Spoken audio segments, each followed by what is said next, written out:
The kind of band-aid, these kind of band-aids are supposed to be in this box, but ain't none of them kind of band-aids in this box. Alleged alien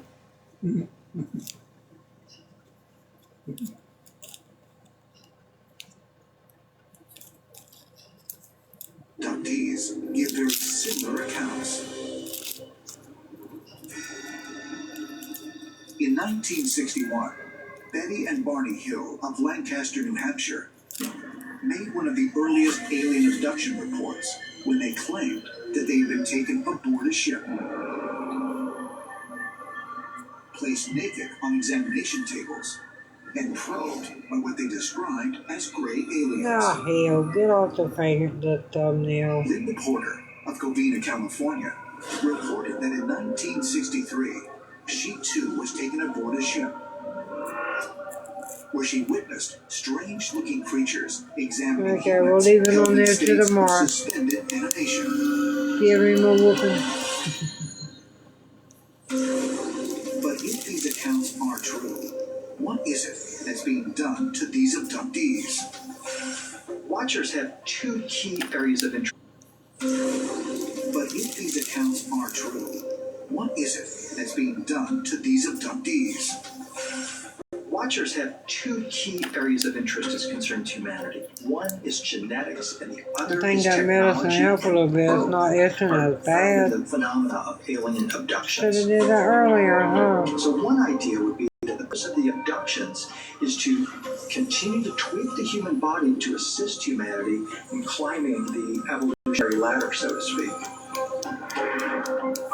Is it possible that the watchers that were described in the Bible and the Book of Enoch really are responsible for modern alien abduction phenomenon, and that they are continuing to alter our genetic makeup? No. Or might there be another explanation?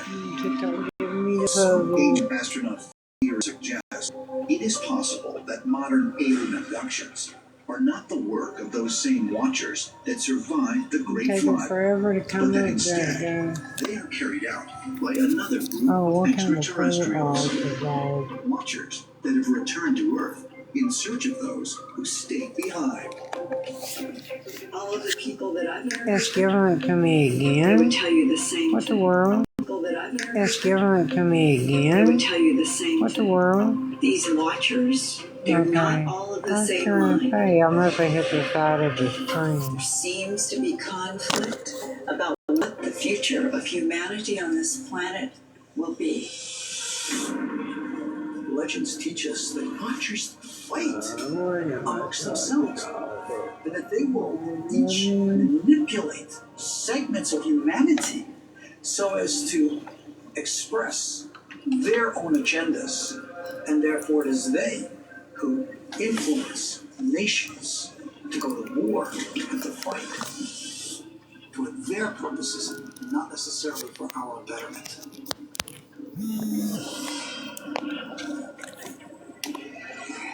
And you have to wonder if many of the modern day abductions, such as Betty Andreasen, are really extraterrestrials who are searching for the watchers.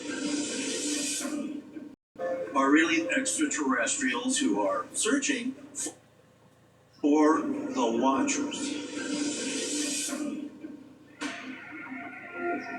Could be that extraterrestrials are abducting humans because they are actually looking for other alien beings hiding among us. You know what? Could be that extraterrestrials are abducting humans because they are actually looking for other alien beings hiding among us. You know what I'm thinking? Could be that extraterrestrials are abducting humans because they are actually looking for other alien beings hiding among us. You know what I'm thinking? Ancient astronaut theory Banana suggests and ice that cream. the answer may be found by taking a closer look at the United States government's most secret projects. What I'm thinking. San Francisco, California, June 6th, 2000, introduces the world to his latest technological breakthrough. iCloud.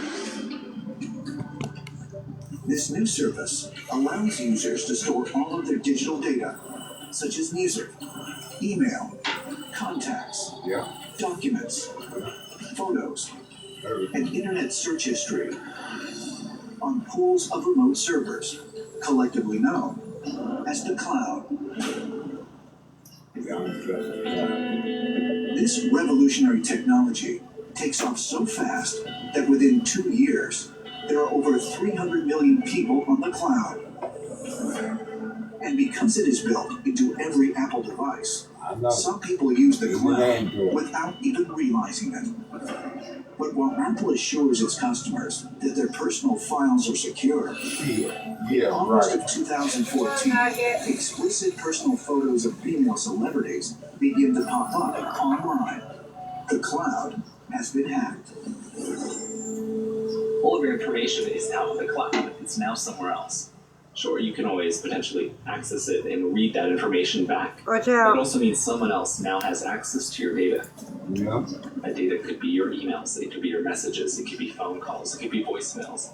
Yeah. It's incredible because you're literally just handing your data over to an unknown location run by who knows who. Who knows? Maybe Like we'll you see said, very who knows? big security issues. Anybody try to learn about you and manipulate No you. longer personally having control of your own data on your own hard drive. You're just sending it off into the ether to who knows where. When Edward Snowden revealed in 2013 the extent to which our privacy has been compromised, it drew public outrage. But as the march of technology moves forward, are we adapting to the notion that nothing is sacred or secret? You're right. And is it possible that extraterrestrials who have been watching us for thousands of years actually led us to this point? Yeah. Could it be that our increased reliance on computers, cell phones, tablets, and anything else connected to the internet is the product of extraterrestrial design, giving watchers greater access to us than ever before? We're living in a day and age now where everybody is carrying literally a camera and a microphone in their hand or in their pocket that can be remotely activated by the NSA or various number of intelligence agencies or even hackers. The webcams in all laptops and the microphones can be easily remotely activated. It really seems that because of technology, these extraterrestrials step up their monitoring and watch every little detail of what goes on, and they want to see our planet nurture certain civilizations that are technologically minded. But there are some who believe the highly interconnected society we now live in provides for even more shocking implications.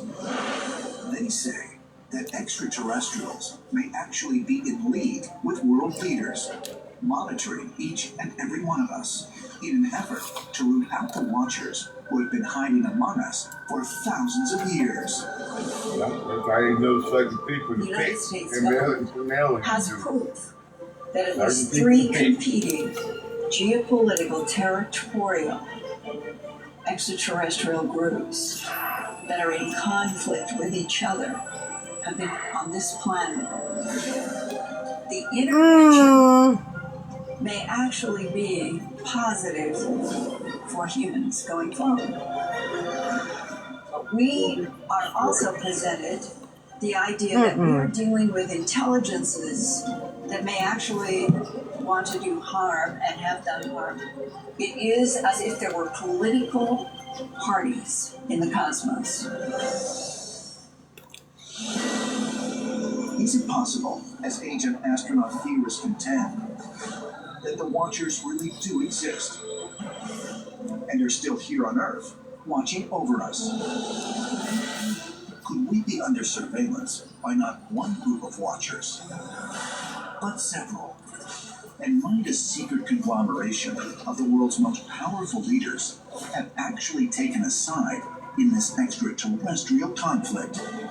Perhaps very soon, we will discover that aliens have been among us all along, watching us You discovered even demons down here.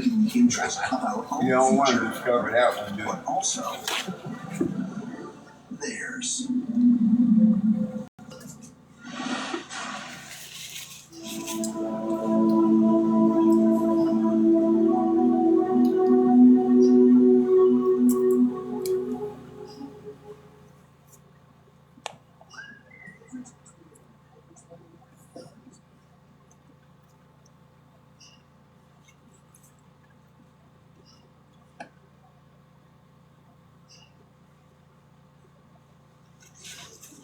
Oh, that's so good. That's a big banana.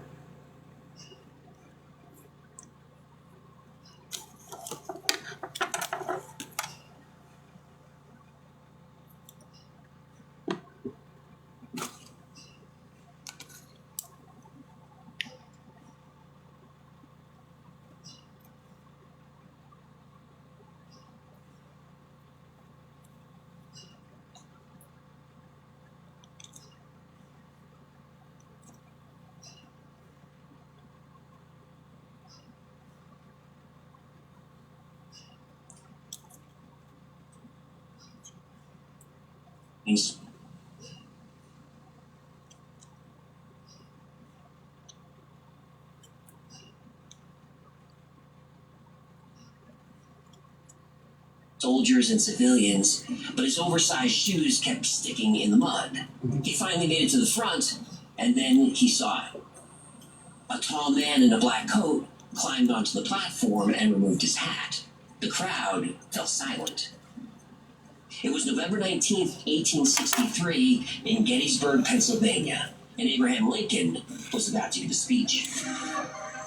You can't see the bananas, but I got a lot of bananas in there.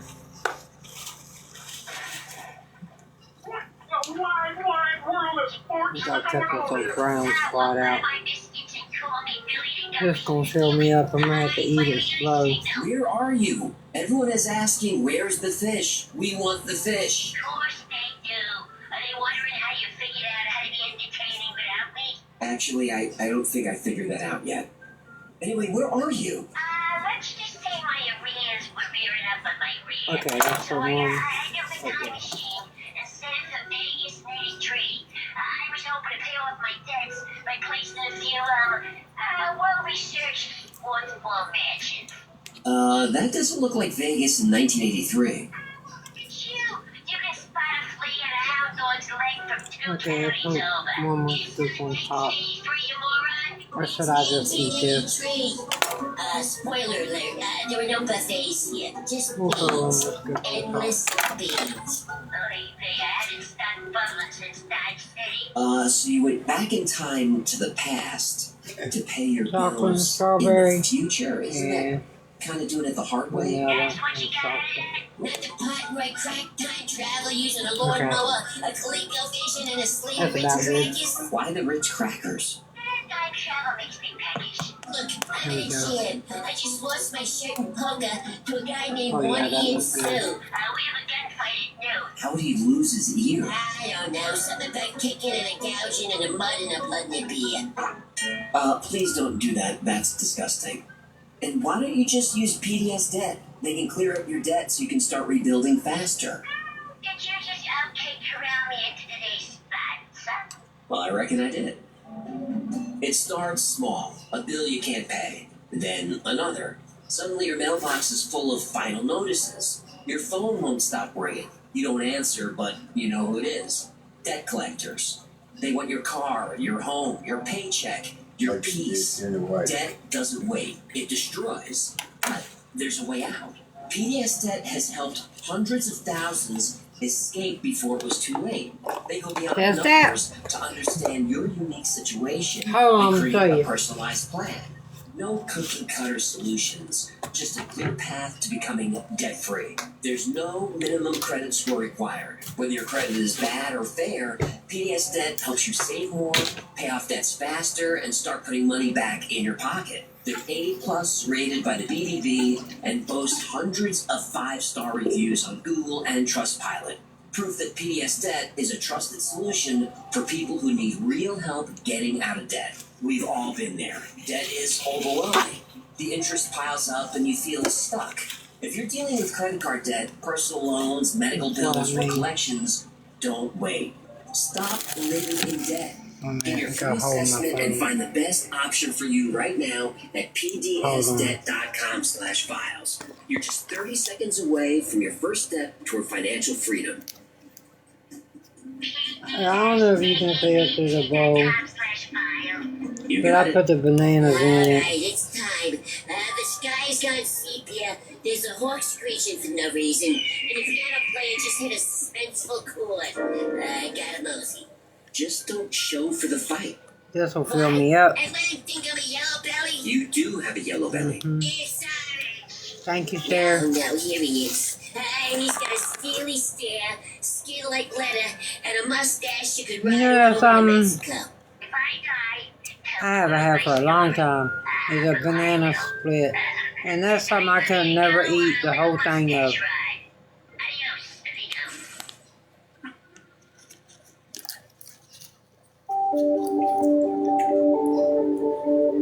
The Gettysburg mission was a success. Andrew Bashago traveled back to 1863 and returned with memories that were sharp, vivid, and historically accurate.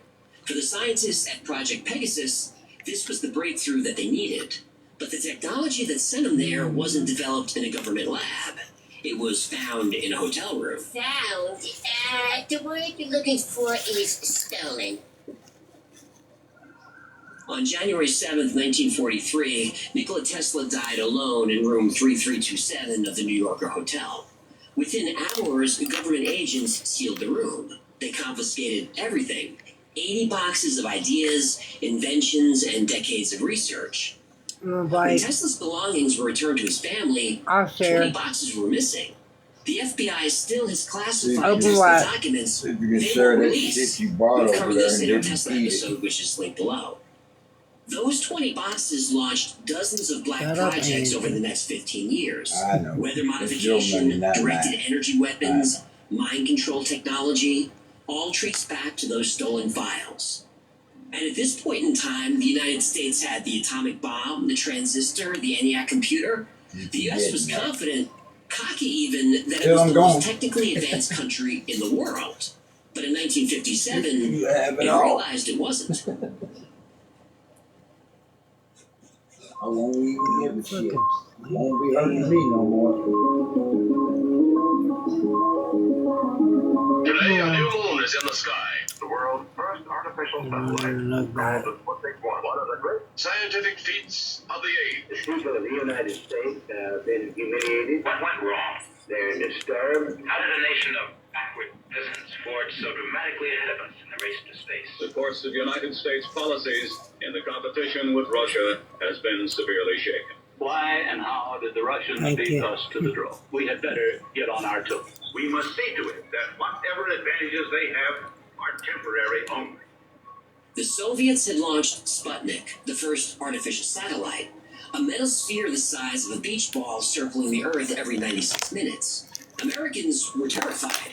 If the Soviets could put a satellite in space, they could put a nuclear warhead anywhere on Earth. The CIA, the military, the best scientists, nobody saw it coming. President Eisenhower demanded answers. Within weeks, he created ARPA, the Advanced Research Projects Agency. Later, they'd add defense and become DARPA. Their mandate was simple: make sure America was never surprised by technology again.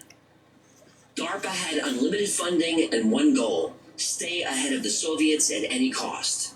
But despite all that money and manpower, America kept falling behind. In 1963, America was losing the space race. The Saturn rocket program was still years behind the Soviets. Saturn is still going to put us well behind. Several years behind the Soviet Union. I can just say to you that regardless of how much money we spend on the Saturn is going to put us, we're still going to be second. Without making a determination based on careful scientific judgments as to whether a real success can be achieved, or whether, because we're so far behind now, this particular race is we're going to be second in this I eat it too fast. DARPA scientists were desperate. They decided to dig deeper into those stolen Tesla files. Maybe there was something they'd missed. Something that could give America the edge it desperately needed. And in 1968, buried under all those notes and research, that's exactly if the what they banana wanted to have been so big, I wanted to put another ice cream in here. The basement of the Curtis Wright building in Woodridge, New Jersey, isn't on any blueprints.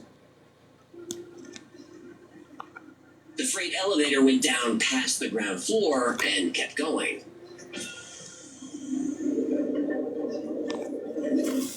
One floor deeper than it should.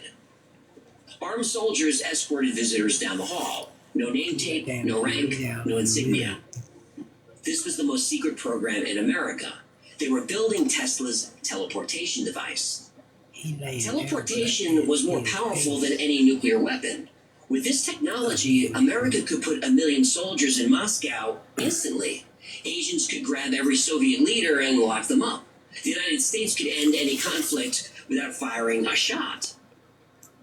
The lab was a windowless concrete room. Fluorescent lights buzzed overhead. It smelled like ozone and burnt metal, that sharp electric smell that you could almost taste. Tesla's machine was in the center. 2 gray metal pillars, 8 feet tall, 10 feet apart. And that was it. The scientists expected something impressive. Instead, they got 2 pillars and some copper coils that looked like they belonged in an old radio. The whole thing plugged into a wall socket, but the cord wasn't drawing power from the grid. Tesla had discovered that empty space isn't empty at all. It's full of energy, what we now call zero-point energy. Physicists have calculated there's enough zero-point energy in an empty cup of coffee to boil all the Earth's oceans. Now, I covered this in our free energy episode. Now, Tesla had figured out how to tap into it.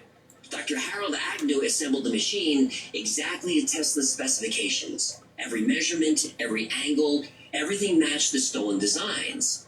And looking at it, he was sure something was missing. This couldn't possibly work. Dr. Sterling Colgate disagreed. He'd studied Tesla's other inventions, the alternating current motor, the Tesla coil, wireless electricity. Tesla's work was always simple, always elegant. The first test was March 12, 1968. 5 people in the room. Agnew, Colgate, and 3 technicians. One manned the power switch, another monitored instruments, and the third stood by with a fire extinguisher. They flipped the switch. Nothing happened. At first. Then the pillars began to vibrate.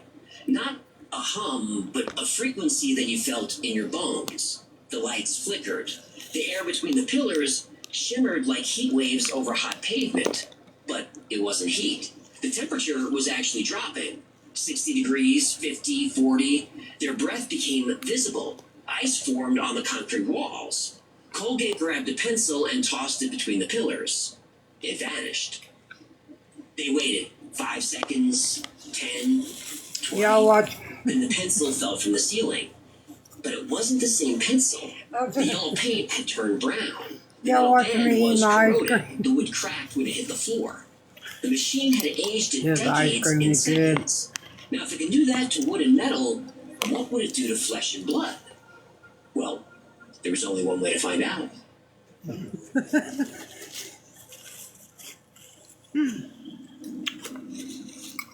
This is a lot of bananas in here, and I'm getting full. The volunteers lined up outside the machine room. Okay, honey. Good night. The theory and had seen the Have a object nice, tests. have Now, a it was their turn. nice night.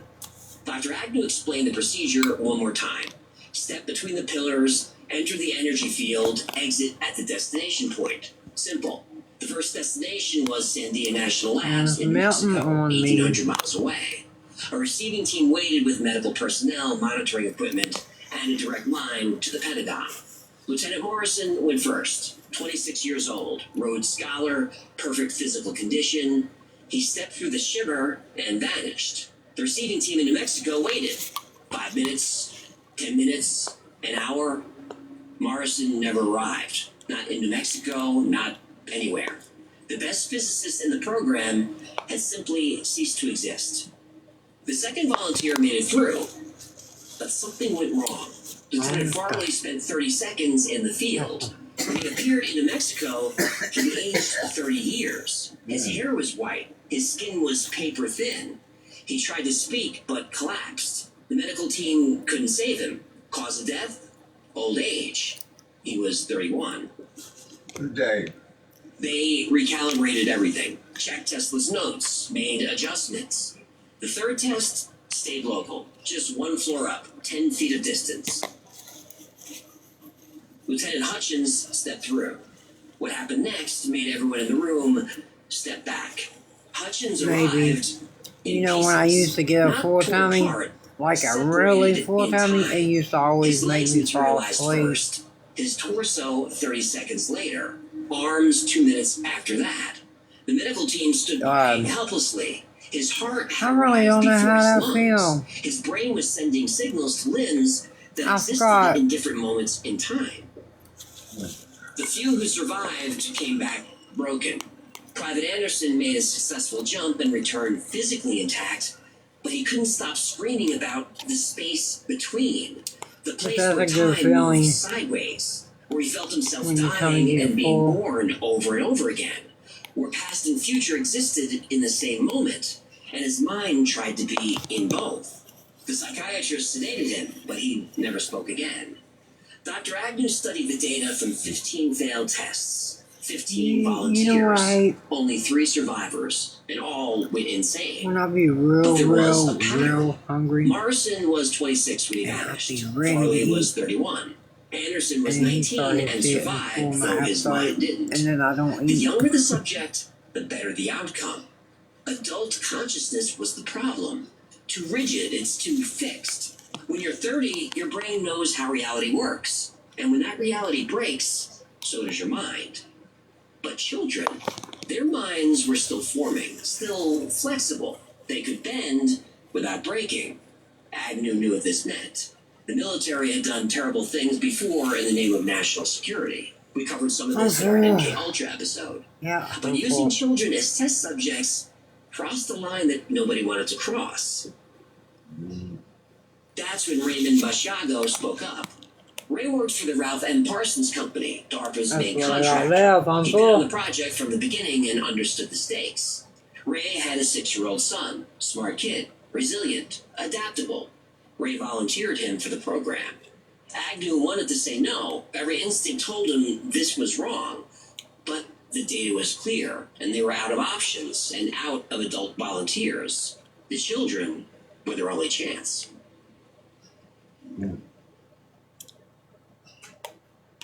Okay.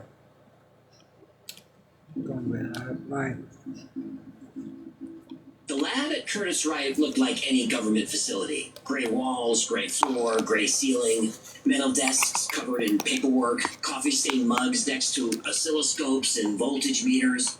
You'd never know this bland room was about to send a 6-year-old boy back in time. Okay. Andrew Bashago stood between the metal pillars. The machine hummed. Not loud, more like a vibration that made your teeth hurt. He'd done this before, 3 times to Santa Fe, once to his grandparents' house in Ohio. But this jump was different.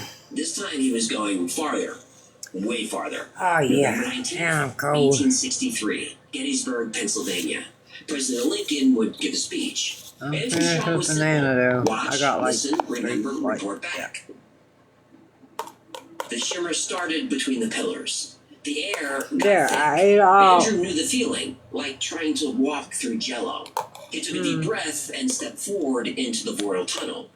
Then everything went white.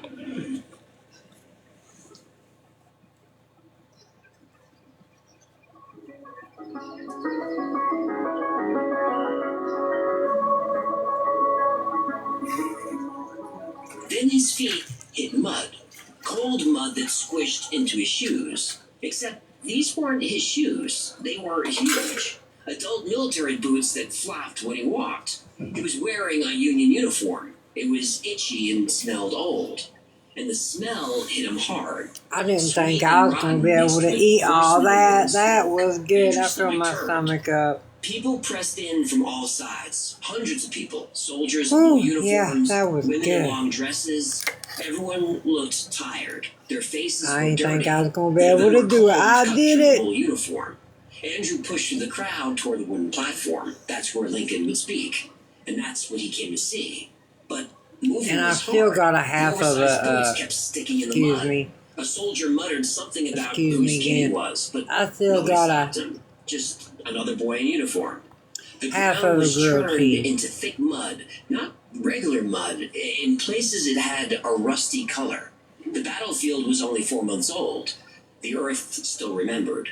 Somebody's elbow caught Andrew in the head. His eyes watered, but he didn't cry. He had a mission. Find the platform. See Lincoln. Remember everything. The platform came into view. Raw wood hammered together. Men in top hats stood around Let me it. turn my pillow around. Dang, I like sitting on this pillow. This pillow feels comfortable because this mattress, I don't know, this mattress just don't feel comfortable when you sit on it. A tall man in a black coat climbed onto the platform. Even from where Andrew stood, he could see how tired Lincoln looked, how his shoulders bent forward. Thank God. The president removed his hat. He cleared his throat. The crowd went silent. That's a good thing. Andrew was 6 years old, standing in a field in Pennsylvania, listening to Abraham Lincoln speak. He was alone, scared, and 105 years before he was born. Then Andrew saw something to his left, a flash. Andrew panicked a little. He was trained to avoid this. Someone had taken his picture. Why buy at Courage Kia? Okay, honey, you have a good night. With the Courage Kia Advantage. Courage has a huge selection of over 120 new Kias in stock. Come see for yourself at CourageKia.com. Courage Kia, the home of no fear pricing.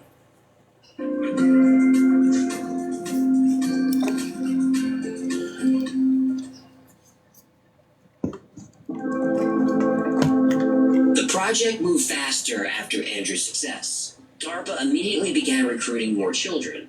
They worked through defense contractors and military families, looking for kids with specific traits. High intelligence, obviously, physical resilience to handle the stress, but most importantly, the children needed minds that could handle temporal flexibility. I wish my bookie would have some temporal flexibility on the 2 G's I own. I lost the bundle on the ponies. I told you to stop gambling. The filly's name was Hump and Run. 15 to 1, I had no choice. Hump and Run? How'd she do? I had no idea. After the clubhouse turn, she came really fast and I never saw her again. Okay. Anyway, hundreds of kids were interviewed and tested. For a secret time travel program, what responsible parent is going to sign a kid up to play pin the tail on a T-Rex? Well, they were told their child had been selected for a special program for gifted students. The children began intense testing and training. Y'all fall right there. Physical conditioning came first. Then meditation techniques to help them stay grounded across different timelines. I can't put y'all Some on kids couldn't handle it. that They were pillow quietly because the returned way to their I sat families on with it, the cover story that they make it fall, just but let me weren't get the the right cord. fit. Out of thousands of recruits, only 140 children made it through training. They became known as chrononauts. They were divided into teams based on age and ability. Each team specialized in a different time period. Oh, you're welcome, man. Oh, y'all, my phone is fine. To recognize clothing Y'all gonna hear the fan for a practice second, blending into okay? crowds from different eras. Now, this wasn't school, it was a covert operation. And for especially dangerous missions, children were even given Because you know if it cyanide gets capsules. too hot, That's one way to solve throw me out. crisis.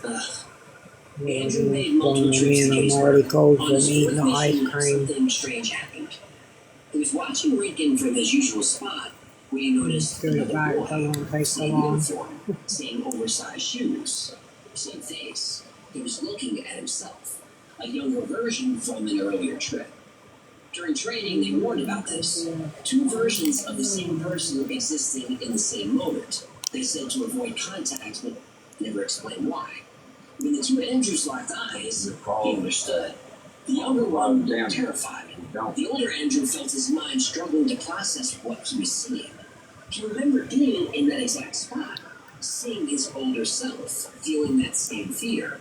In that moment, reality felt fragile. Andrew just couldn't explain it, but he could sense that the world was just somehow wrong. Other chrononauts reported similar experiences. A girl named Sarah met three Oh, the versions fan of herself making me at cold. Hurry up and cool the phone an older off. boy watched himself die at Antietam, but a new Mark was able to change the past, survive, and complete his mission. Some children claim they witnessed events that never happened or hadn't happened yet. Different versions of history Give it a or couple different minutes, choices y'all. led to Time to different turn it outcomes. off. Y'all go. Just as I'm cold. technology hadn't just unlocked time travel, it gave access to the multiverse. Jaffa, open the multiverse. Yep. Well, now we know who to play for voting in. Oh, I hate being cold. By 1980, Project Pegasus achieved something new. They learned to bend space as well as time. The children who'd proven themselves on Earth would now be sent somewhere else, somewhere 140 million miles away. The chrononauts were going to Mars.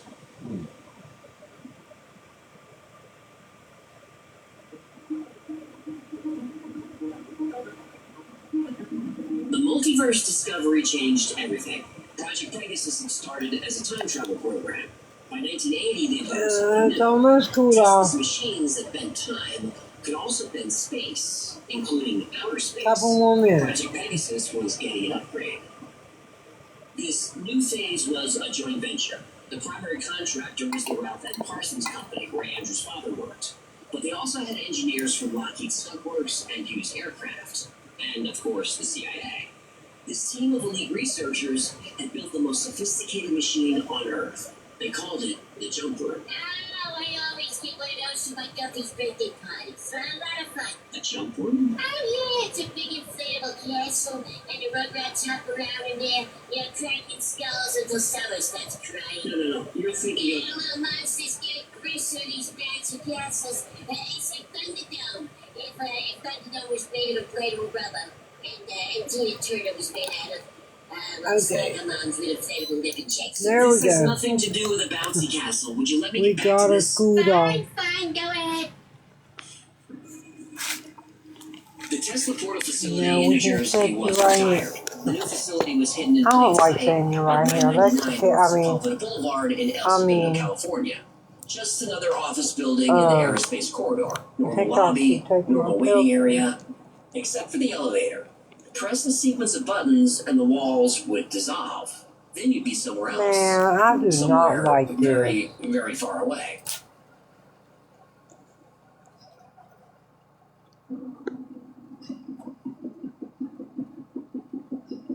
Andrew Butiago was 19 when he made his first Mars jump. The Man, training this is had been just different fucking this time. stupid as 3 weeks fuck. at College of the Siskiyous near Mount Shasta. Now look. Oh, wait, wrong mount. Go on. Major Ed Dames ran the program. Not time travel training, survival training. They learned about thin atmospheres, extreme temperatures, and how to use the why weapon they the were fuck am I issued. gonna A put it handheld right device there? with 3 settings. Stun, heat, I ain't even and gonna kill. stay up there. The instructors were blunt about the dangers. Of the 97,000 people sent to Mars over the years, only 7,000 lived longer than 5 years. Those were not good odds.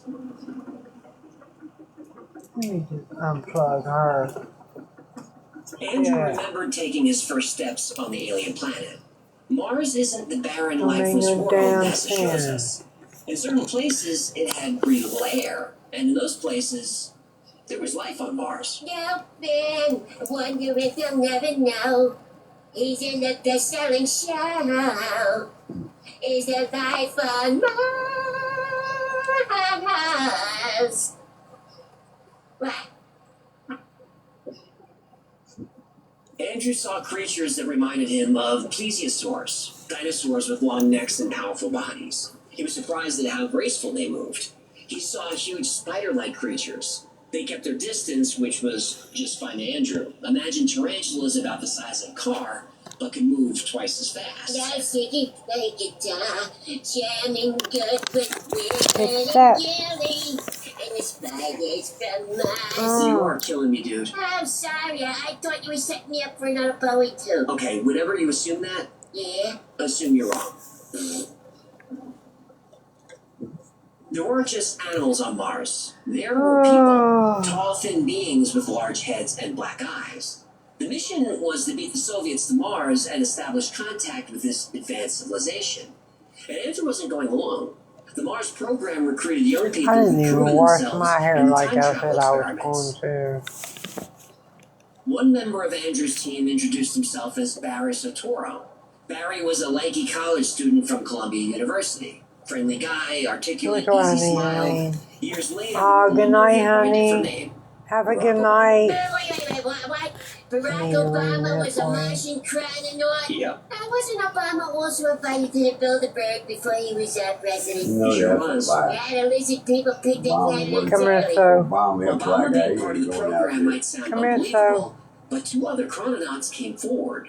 William Stillings and Bernard Come here, Mendez. Sophie. Independently, they confirmed everything. Oh, The so you're training, the ignoring me jungle, now. the alien species, and they both said Barack, or Barry, was there. But the most shocking confirmation wouldn't come from witnesses or documents. It was broadcast live to millions of people by a late-night radio host. Well, not a late-night radio host. The late-night I radio can't lean. host. I gotta lean all the way back. Where am I going?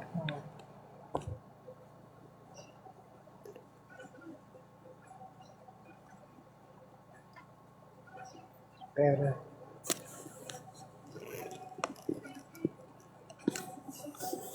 Damn, it look like I'm laying all the way down like that, don't it? I'm not. I'm sitting up. Damn, it looks like I'm laying all the way down. Don't it, y'all? It looks like I'm laying down. Which car?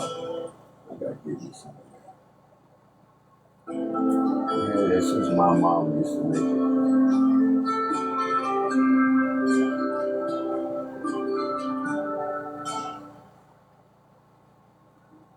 The confirmation from other alleged chrononauts was compelling, but the most shocking validation of Bashago's story didn't come from a fellow participant. It was broadcast live to millions of people.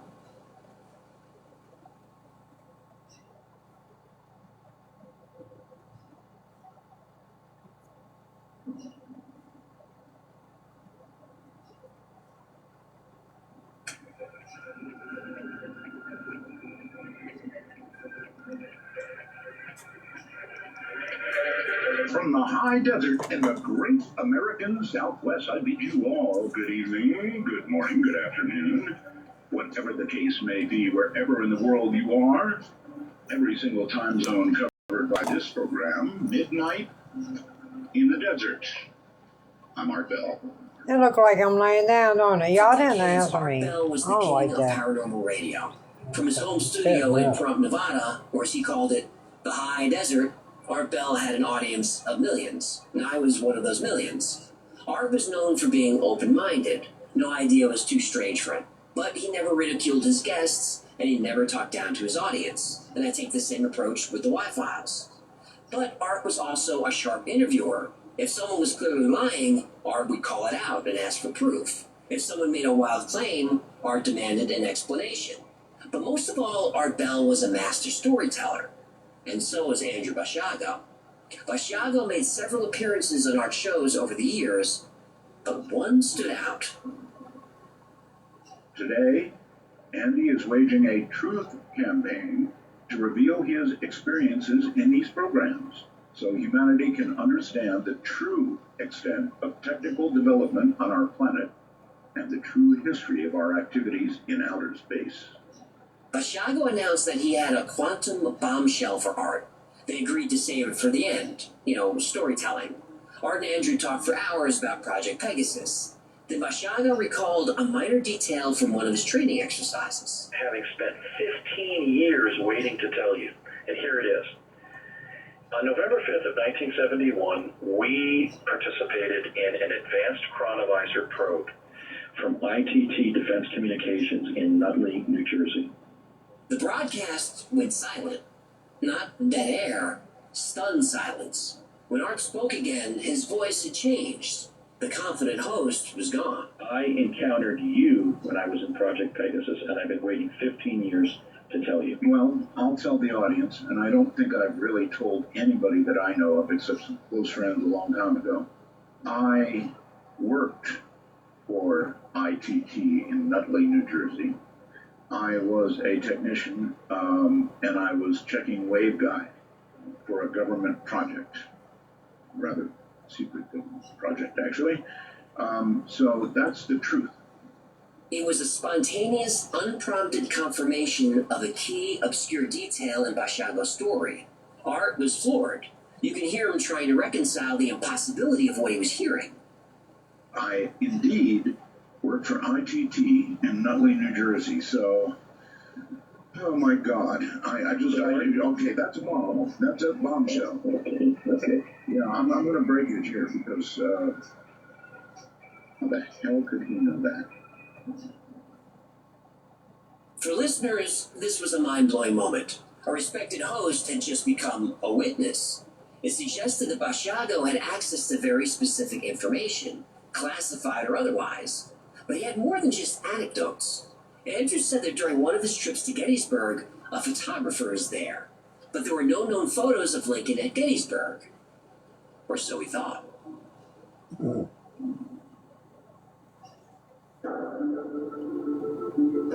For 90 years, historians searched for a photograph of Abraham Lincoln at Gettysburg. They knew photographers were there. They knew the equipment existed.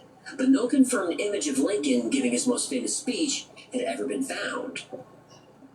In 1952, archivist Josephine Cobb was examining Civil War glass plate negatives at the National Archives. She studied each plate under magnification, looking for details others might have missed. One plate caught her attention. It showed a crowd in an open field, soldiers, civilians, a wooden platform in the distance. The scene matched descriptions of Gettysburg, November 19, 1863. But where was Lincoln? Cobb increased the magnification. There, barely visible on the platform, Abraham Lincoln, the first confirmed photographic evidence of Lincoln at Gettysburg. The discovery made headlines, and for decades this would remain the only known photograph of that historic day. The image went to the National Archives, another piece of American history preserved. But Josephine Cobb noticed something else in the photograph, something odd. In the foreground stood a young boy, maybe 6 or 7 years old, wearing a Union Bugle Boy uniform. Now that wasn't unusual. Many children wore military-style clothing during the Civil War. Drummer boys and bugle boys were common at public gatherings. What was unusual was that the boy was alone, no adult supervision, no other children nearby. Just a small figure standing by himself in the crowd.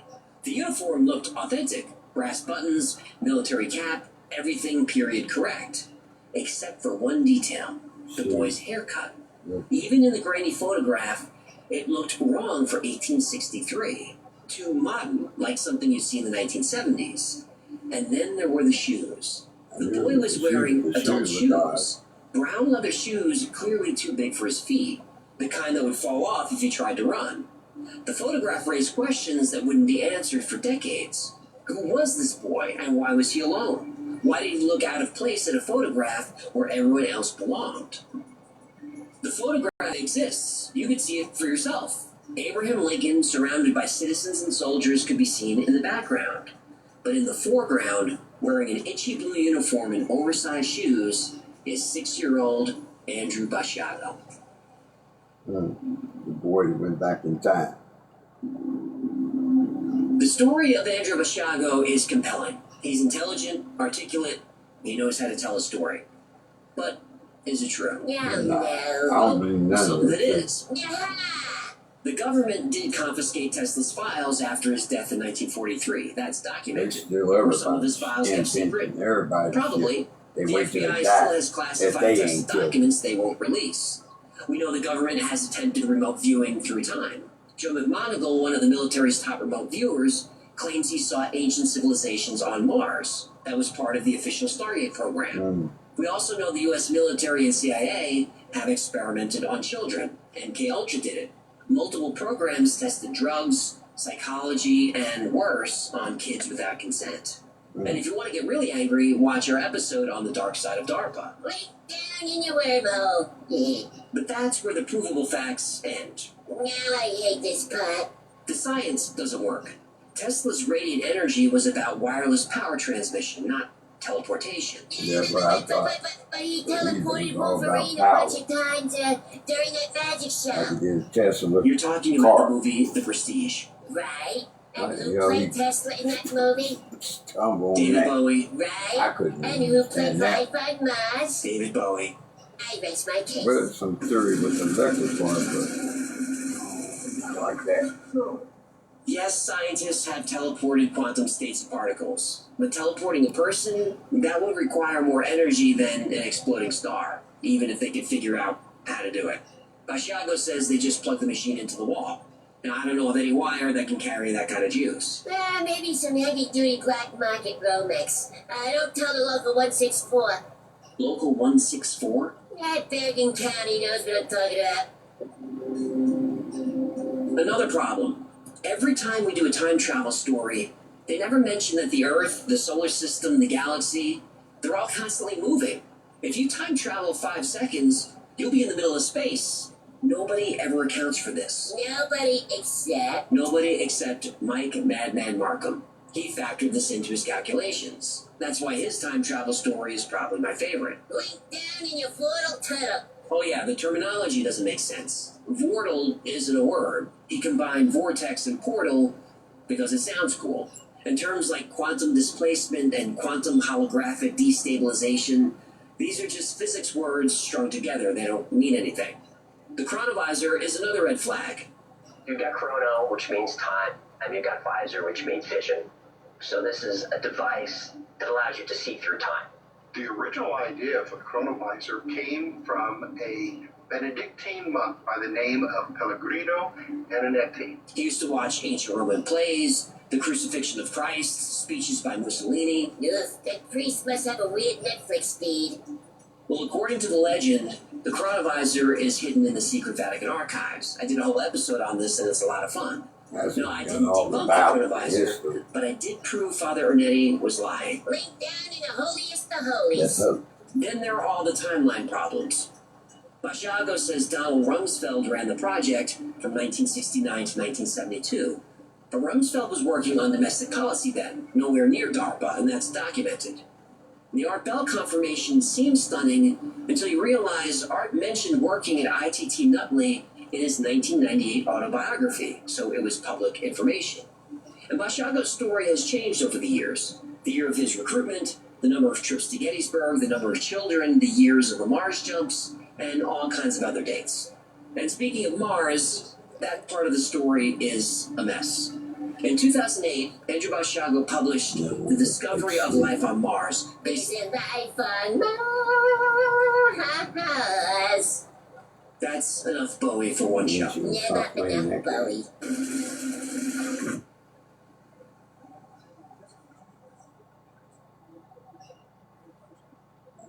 This kid should be behind me.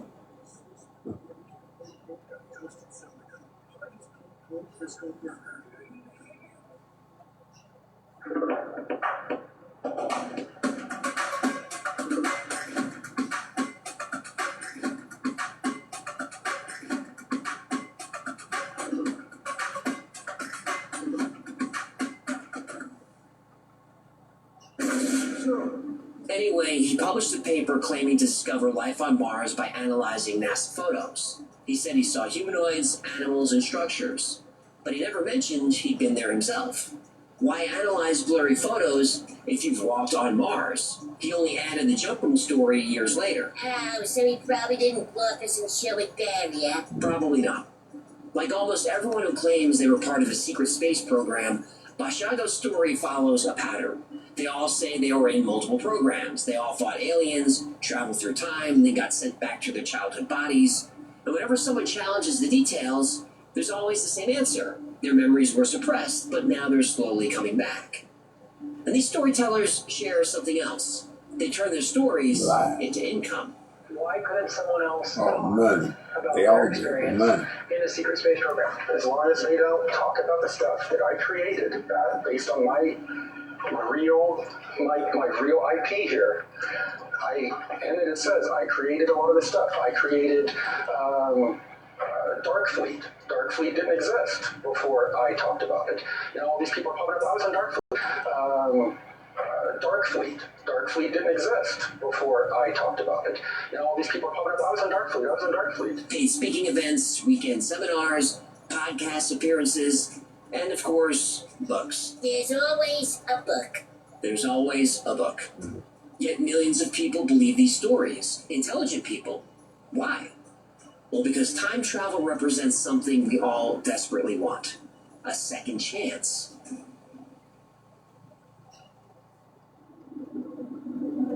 There's no such thing. We all have regrets. Things we'd change if we could. Mistakes we'd undo. Words we'd take back. People we'd save. Time travel stories give us hope that somewhere, somehow, there's a loophole in the rules of the universe. I'd give anything for that loophole. To go back and fix my mistakes. To say goodbye to people I never got the chance to. To tell them I love them just one more time. But I can't. None of us can. And regret is a powerful emotion. But regrets are just memories. They live in the past. By focusing on the past, regrets rob you of the joy you could be feeling right now. Regrets can rob you of the joy you deserve to have in the future. You don't need to fix the past. Just accept it, learn from it, and let it go. Your second chance isn't in some secret government program. It's not hidden in a classified file or a stolen Tesla blueprint. Your second chance starts the second you stop looking backward and start looking forward. Yep. The time machine you're looking for, you're living it. It's called today. And unlike Andrew Basciago's story, yours is real.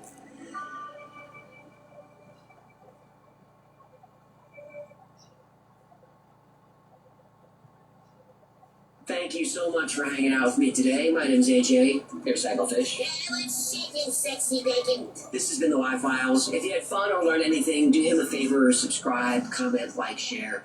That stuff really helps the channel. And like most topics we cover on the channel, today's was recommended by you. By lots of you. And we only covered a fraction of the story, so if you want to see more of this or a different one, go to yfiles.com/tips and let me know. Remember, the Y-Files is also a podcast.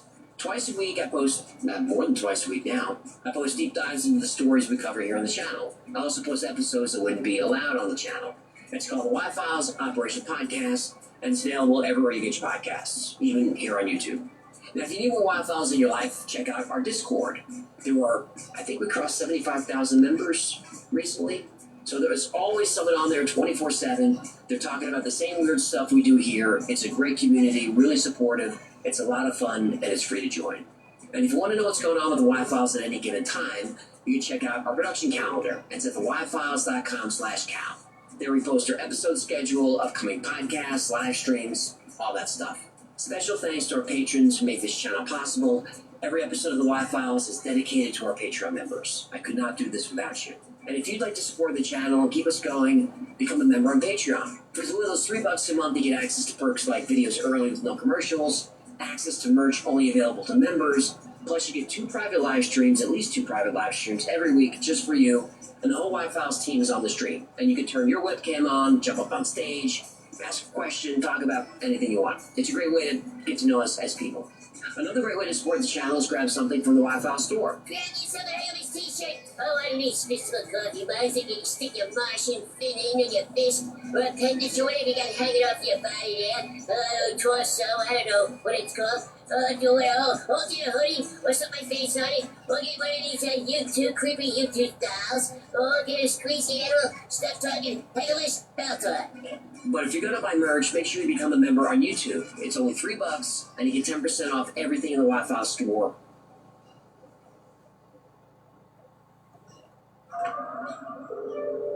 Are you ready? Of course. 1 minute. Oh, don't forget. This episode of the Y-Files is brought to you by Factor. During the 1960s and 70s, the United States and the Soviet Union fought the Cold War on many fronts. Some of these engagements were obvious, like the Cuban Missile Crisis and the proxy wars in Asia. Other conflicts were not so obvious. In the 1970s, America and Russia engaged in a new type of warfare, psychic warfare. The CIA was actively recruiting and training people with a natural talent for remote viewing. Remote viewing is projecting your consciousness to anywhere on Earth and beyond. One remote viewer, entirely by accident, found himself at Mount Hayes in Alaska. Mount Hayes is in the middle of nowhere. There's no civilization for miles. But something was calling him to the mountain. Then he looked inside the mountain. There was a base hidden inside Mount Hayes. Then he saw this was not a base built by humans. When multiple sources confirmed the existence of the base, they soon realized this was only the beginning.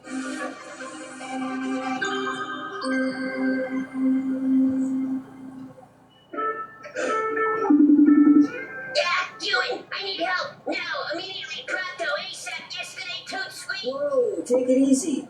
Take a deep breath and tell me what's going on. Okay, you know how I get Gertie a big surprise for Christmas? Well, you mentioned something, but you didn't say what it was. Well, we flew up there and there for a month. A month? What do you mean we flew them in? Hang on. You are focusing on the wrong part of the story. But now that you mention it, the company credit card might be a tad prodigious this month. Prodigious? It means huge. I know what it means. By the way, something can't be a tad prodigious. That's... Focus! We'll talk about this later. What is the problem? Well, I'm trying to cook them all dinner, but everyone has different... Prodigious, that's... Focus! We'll talk about this later. What is the problem? Well, I'm trying to cook them all dinner, but everyone has different requirements. The parents don't eat gluten. Gertie is doing keto. Why is she doing keto? She's upset with the size of a hump. Okay. Now, I don't mind a hump that's a tad prodigious. That's not how you use that word. And the Beaver brothers are driving me nuts. Wyatt is only doing protein shakes now, and Virgil and Morgan are pescatarian, whatever the hell that means. My cooking skills are not this diverse. Wait, you don't know what pescatarian means? Oh, I assume it's just some hippie nonsense. Well, a pescatarian... Whatever, Webster. I need cooking help, not a dictionary. You really want to look that word up. Are you off your meds and focus? Okay, look, will you just use Factor? Factor? Oh, did you just wiggle your way into today's sponsor?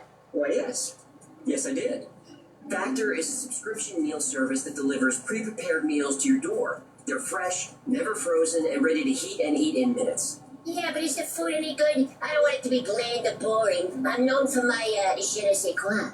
Factor has registered dietitians working with gourmet chefs. They...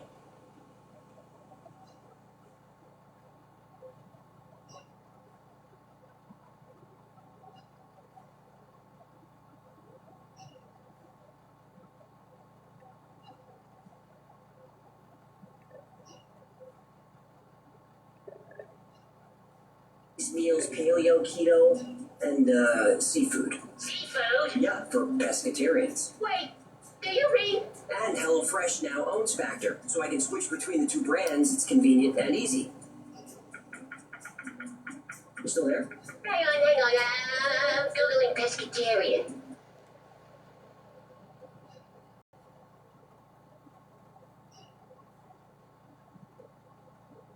Factor75.com or click the link below and use code TheWiFiles50 to get 50% off your first Factor box. Factor75.com with code TheWiFiles50 and I get 50% off my first box. That's right. Down, are you ready?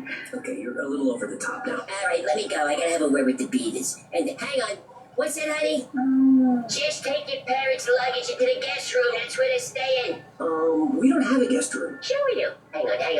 I can't carry the bags. I told you I threw out my bag playing pickleball. Oh, don't give me that. When we first met, remember what you did for a living? You carried things. Okay, look, I gotta go deal with this. Wait, what guest room? The room with all the dresses and shoes.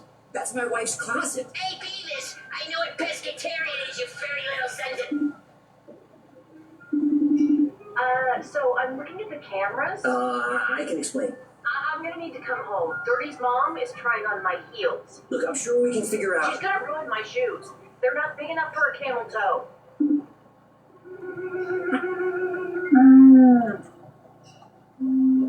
The story of the psychic competition between the U.S. and the Soviet Union is like the chicken and the egg. Some say the CIA heard the Soviets had psychic spies, so they launched their own programs in response. Others say the U.S. was first and the Soviets were responding. Either way, both superpowers created well-funded, super-secret programs focused on ESP, or extrasensory perception. In other words, psychic espionage. A skilled remote viewer would be the perfect spy. They could go anywhere, see anything, completely undetected. Remote viewing means the end of state secrets, really the end of all secrets. But remote viewing didn't start out as a military intelligence project. It began as a research project. In 1972, two scientists, Hal Puthoff and Russell Targ, launched an ESP program at the Stanford Research Institute, or SRI. Then they started looking for volunteers and came across Ingo Swann. Oh, hey, what do you call a fat psychic? Please don't. A fortune teller. Ingo Swann claimed to be a great psychic. Puthoff was skeptical, so he set up a test. The team had access to a large magnetometer, which can detect slight variations in magnetic fields. Swann had no idea what the machine was. Even though it was buried under 30 feet of concrete, he could see into the device and describe it. He was able to sketch the magnetometer readings. Then he was able to affect the readings. This was good and bad. Good that Ingo proved his abilities, but the purpose of the magnetometer was to detect Soviet nuclear tests. Affecting the output set off alarms all over the lab. The experiment almost got them kicked out of Stanford. But the experiment caught the attention of the CIA. They didn't care that Ingo could move the needle, but the fact that he could see through superconducting shielding buried in 30 feet of concrete, well, that caught the attention of the CIA. They didn't care that Ingo could move the needle, but the fact that he could see through superconducting shielding buried in 30 feet of concrete, well, that caught the attention of the CIA. They didn't care that Ingo could move the needle buried in 30 feet of concrete, well, that but the fact that he could see through superconducting shielding buried in 30 feet of concrete, well, that was a problem, but also an opportunity. The CIA quietly funded SRI's research and had them focus specifically on remote viewing, and Ingo Swann became known as the father of this technique. Initial experiments were mostly successful. Ingo could identify images and seal envelopes. He could project his consciousness to different places and see hidden objects. But this didn't help the CIA. They needed him to view specific locations, Soviet locations. So Ingo Swann and the SRI team created the SCAN-8 protocol. Project SCAN-8 was remote viewing by coordinates. Here's how it works. You give a remote viewer longitude and latitude coordinates, and you tell them nothing else. Ingo Swann could see what was at a given set of coordinates with remarkable accuracy. By the way, Ingo Swann also remote viewed the moon. I did an entire episode on it. It's linked down below. Now, I don't want to spoil it, but what he saw on the moon was pretty amazing.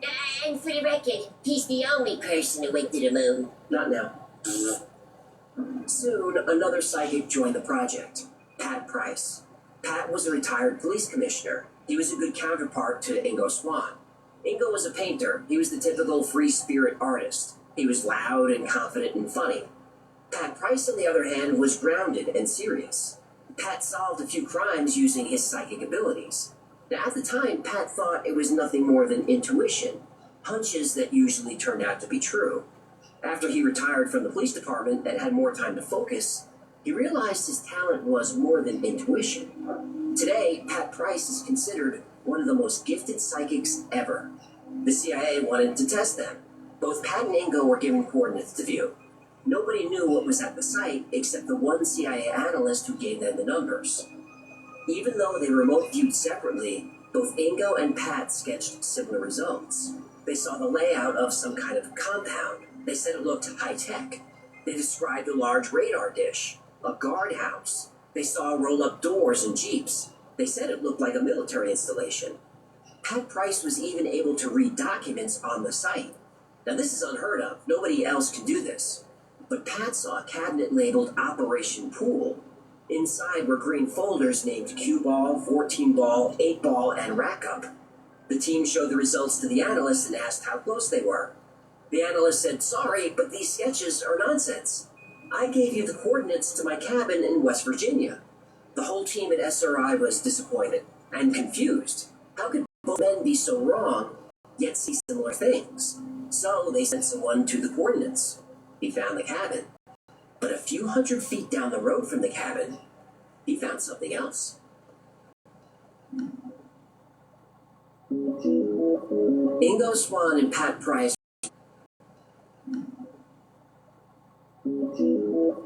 Ingo Swann and Pat Price were given the coordinates of a CIA analyst's vacation home in Sugar Grove, West Virginia. But when they remote viewed the location, that's not what they saw. They saw a military installation. The CIA analyst who gave the coordinates didn't realize that an NSA listening post was just over the ridge from his cabin. Pat and Ingo both assumed this was the target. This was the type of location they were usually asked to view. The Sugar Grove facility in West Virginia was one of the most secret NSA installations in the country. It captured information from Soviet satellites as they flew over. It served as a listening post for all kinds of transmissions. In fact, Sugar Grove is in the NRQZ, the National Radio Quiet Zone. The NRQZ covers about 13,000 square miles in Virginia, West Virginia, and Maryland. No radio signals of any kind are permitted there. If you fire up a radio, you will get a visit, a fine, and possibly jail time. A part of the zone is so locked down that microwave ovens and Wi-Fi are not permitted. Hey, no microwaves. Then how can you enjoy a fresh, delicious...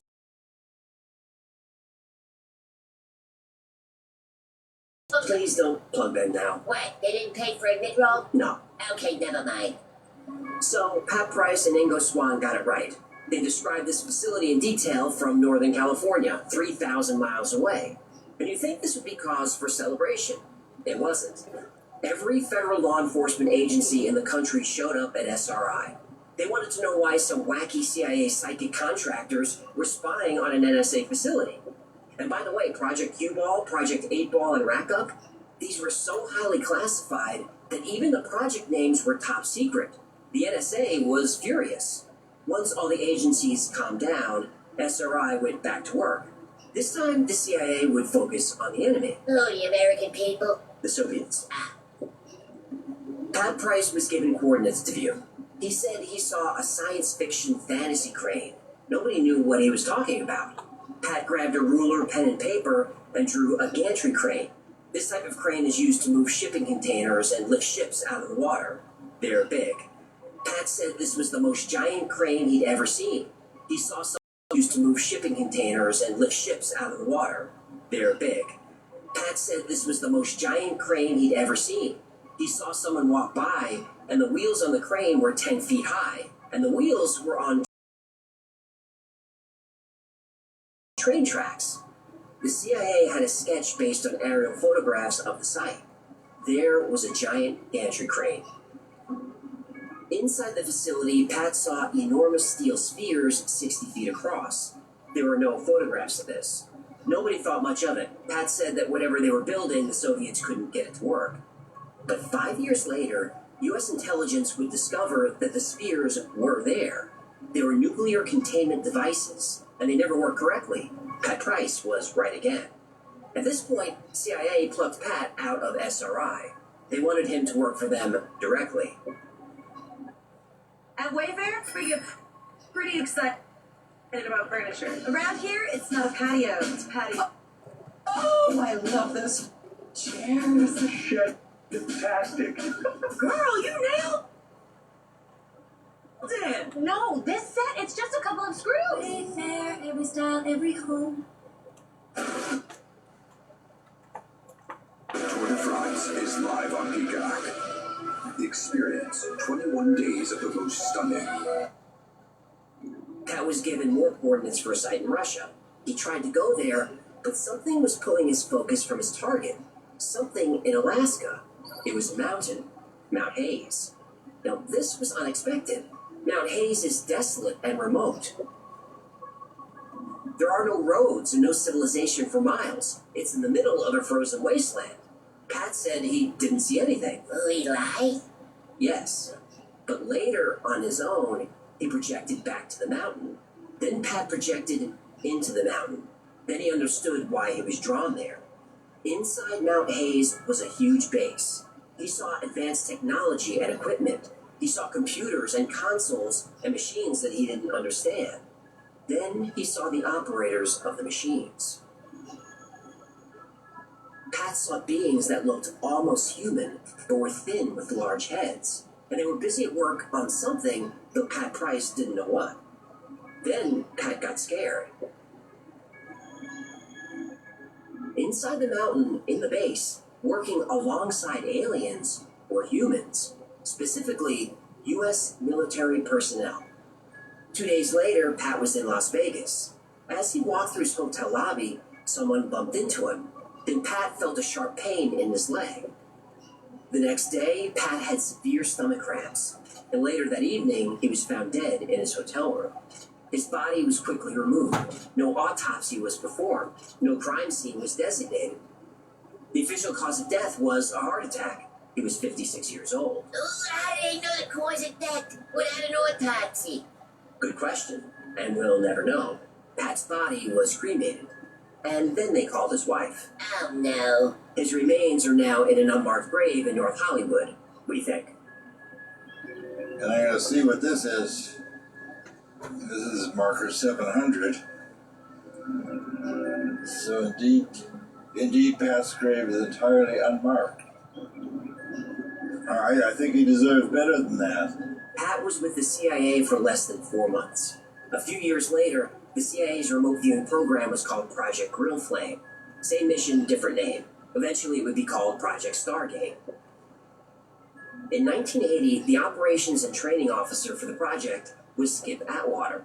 Skip was a retired Army intelligence officer now recruiting and training remote viewers. One day, Hal Puthoff shows up at Skip's door with 4 files from Pat Price's remote viewing sessions, each with a different location.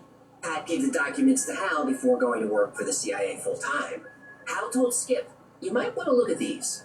Skip looked at the files and couldn't believe it. One location was a secret alien base under Mount Hayes, Alaska. And the 3 other locations? 3 other mountains. And 3 more alien bases.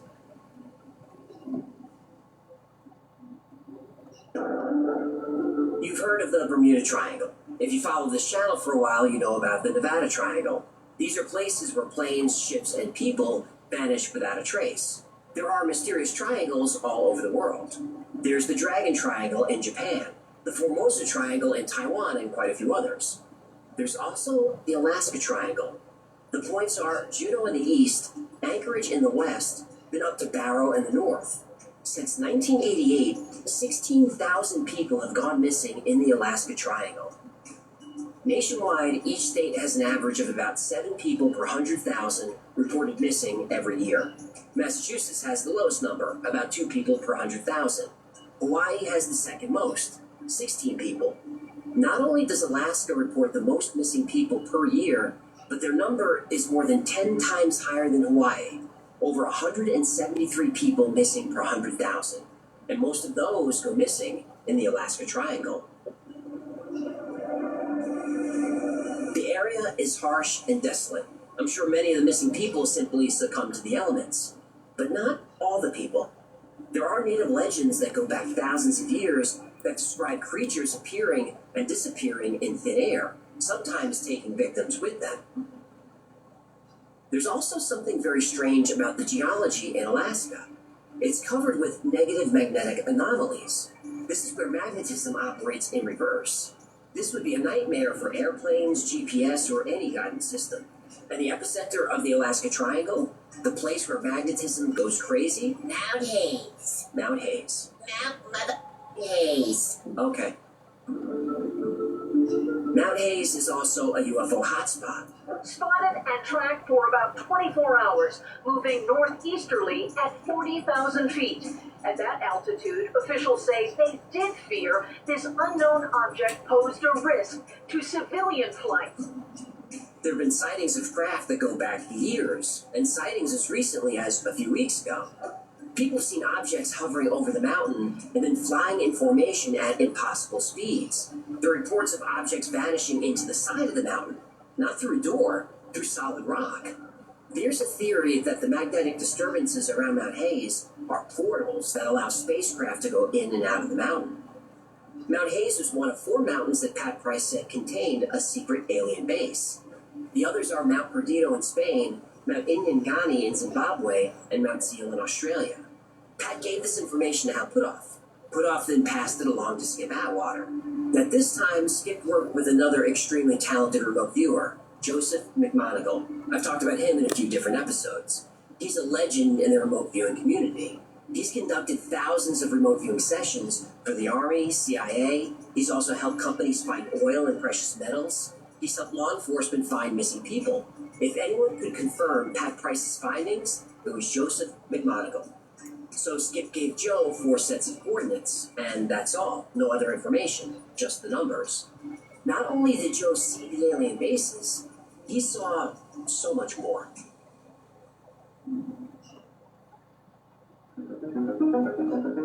It was July 28th, 1982. Project 8200 begins. Skip Atwater dimmed the lights in the interview room and took a seat. Joe McMonagle sat on the other side of the table, pen and paper ready. Joe had no idea what he'd be viewing. That's the ideal protocol. If a remote viewer is given information about a location in advance, it could ruin the entire process. Even small details can distract a remote viewer. Details create expectations, which can lead to false positives. For example, you can't say, remote view this bowling alley. The remote viewer will start seeing balls rolling and pins falling. Beer drinking. Right.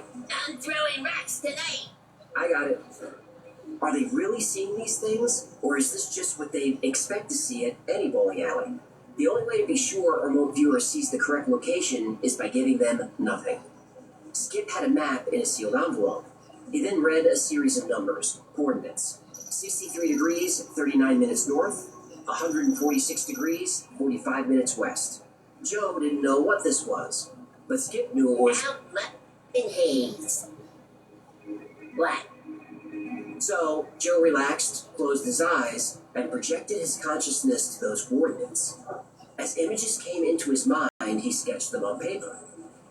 I have a bunch of water, land, ice, and all these general things written in here. This is generally a very desolate area. And I do on the mountain range. I wrote mountains. This is a whole range of mountains that extends for thousands of miles. So that'll give you an idea of the scale at which I'm drawing here. And I sort of put an X where I perceive the target to be. Going to the target. And I believe that the target's placed deep in this mountain range, in this desolate area. Water, land, ice, mountains, a desolate area. Joe was describing Mount Hayes. He drew a pretty accurate map of the area. It was time for Joe to go inside the mountain. Here's the target, which is perceptible.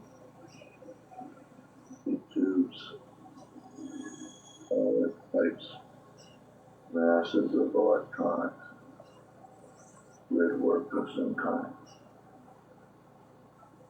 This is the target, which is perceptible. It's an emitter of some kind. A sense of great power. This is a great deal of power, energy. Very low frequency feeling. This is the target, which is indescribable. Huge ground grid forming a electronic arena, being very large power input lines from a miniaturized nuclear power plant, a power unit, other tubes buried in the ground. They're coils. Tubes are coiled. Joe said the things he was seeing were so foreign to him that he had trouble putting them into words. He said, imagine an Aborigine trying to describe the interior of a car. They don't really have any context. They don't have words for screws and bolts and glass and metal. That's how Joe felt. The technology was far beyond what he could comprehend. But Joe saw that the base was under a large dome. On top of the dome was an emitter sending a huge amount of energy into space.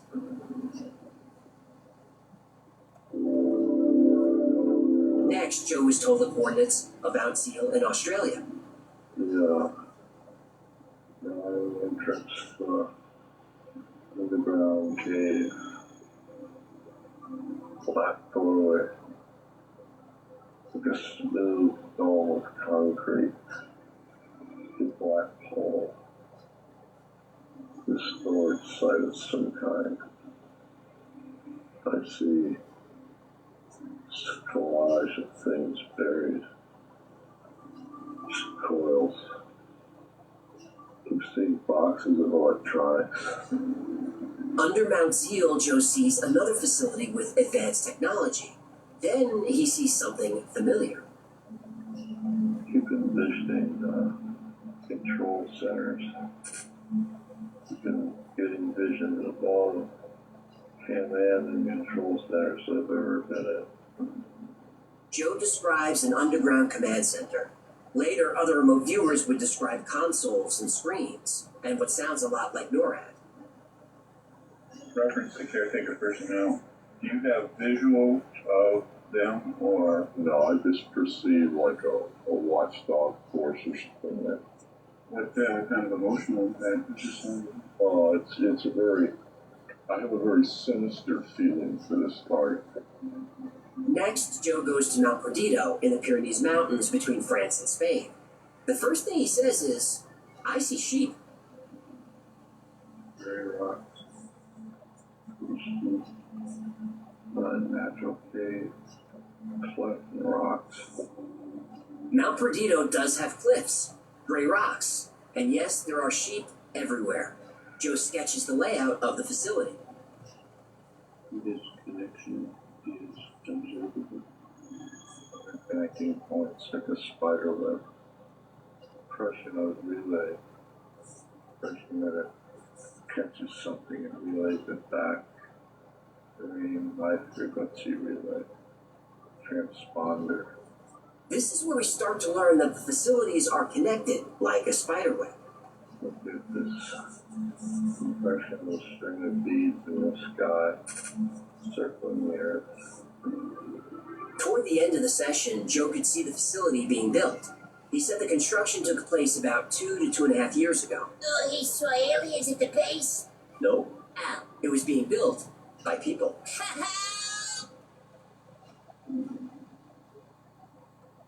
When Joe McMonagle was remote viewing the site at Mount Perdido, Spain, he was extremely accurate. He saw the cliffs, gray rocks, and sheep. That's the only time he mentioned sheep in thousands of remote viewing sessions, but he was right about them too. When Skip Atwater conducted the interview, Joe saw something unexpected, the facility being built. Skip was expecting this to be construction that happened hundreds or thousands of years ago, with advanced technology maybe using UFOs. But that's not what Joe saw.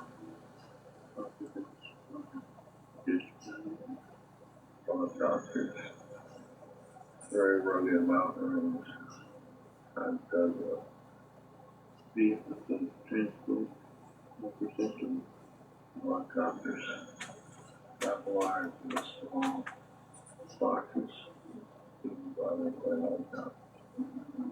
Boxes being brought in by helicopters, so human involvement, military involvement. This tracks with what Pat Price saw at the Mount Hayes facility. He saw human military personnel working alongside alien beings. And just like Mount Hayes, Joe saw an emitter sending energy into space. Impression which I have labeled received. I feel like this is situated in a footprint. In other words, it's being targeted with some kind of emitter that's a receiver. I have a cable going down through a cleft in the rocks, a particular location. And in the cleft in the rocks is a like a control black box and power pack. Located in the center is a small dish or disc type shape with a spike in it. And that's a very high frequency emitter, and that's straight up. And there's a necessity that this be located on an extremely tall mountaintop or there's a high range of mountains.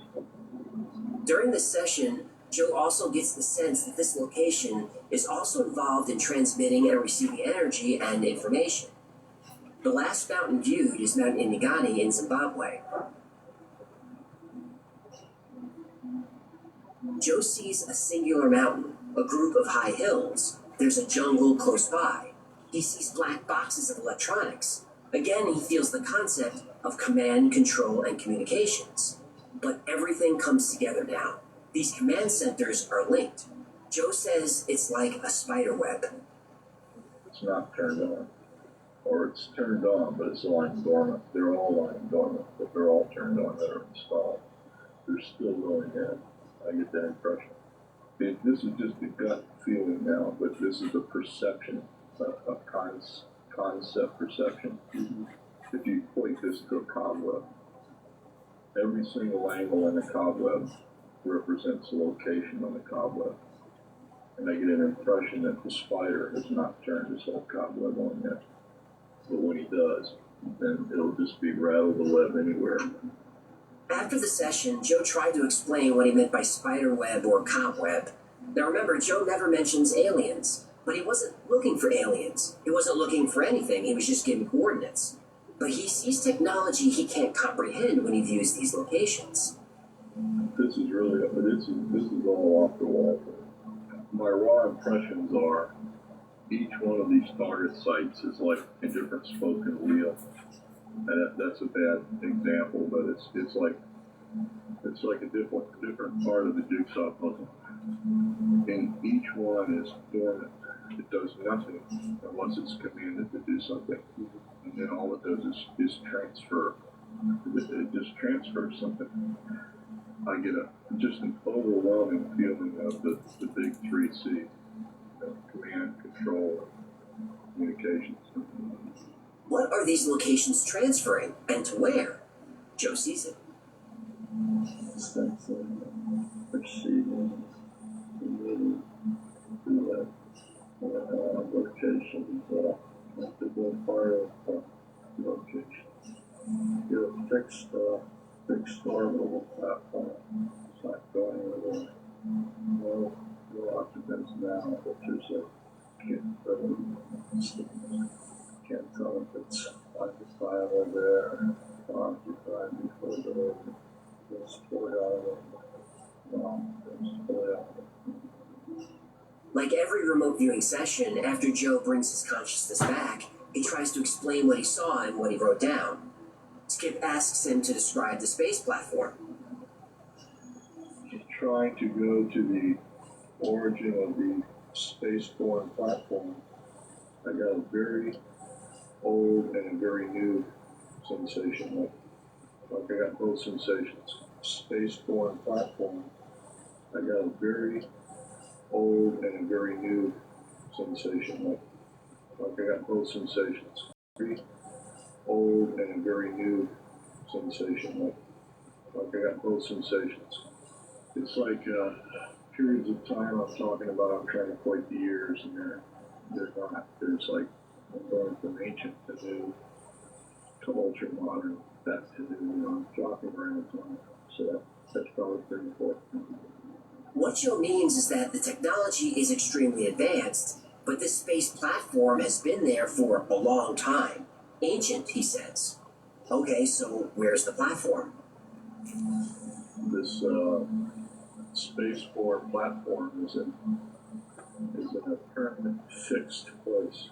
It's not rotating around the Earth, and it's not. It's like it's fastened this ground to the Earth, never moves, and it's way out there. So if it has no decaying order, it's fixed. And these bases aren't just within the mountains. They're also under the ocean. Also, there's more peaceful locations. I have many vision of seabed location.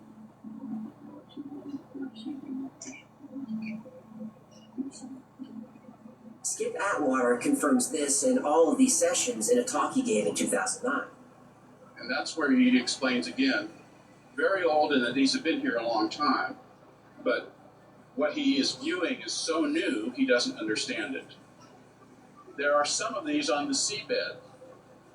They have to do with precise observation, location and relay, some navigation use. When Joe first viewed the Mount Hayes alien base, he got a sinister feeling. But as he viewed each location, that feeling became less and less.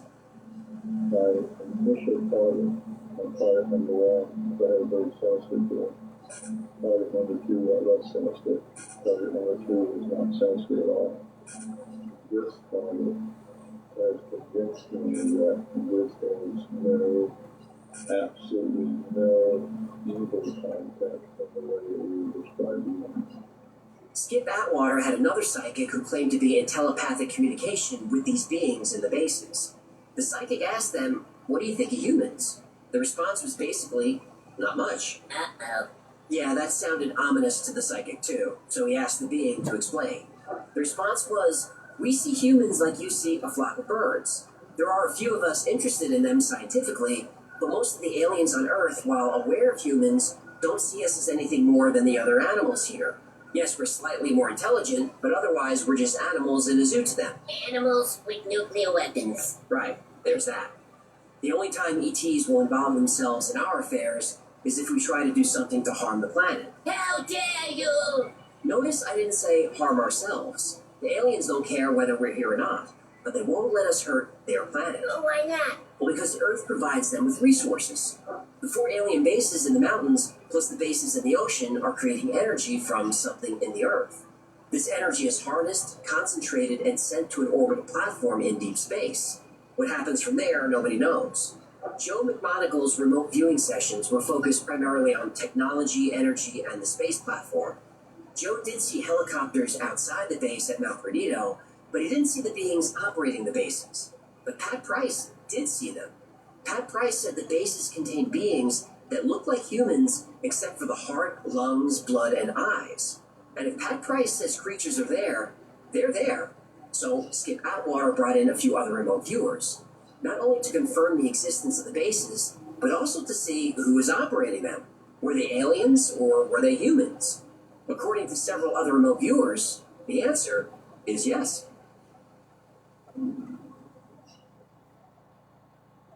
The difference between an average morning and a Hardee's morning is hearty goodness that lasts till lunchtime, like our smoked sausage biscuit and Frisco breakfast sandwich.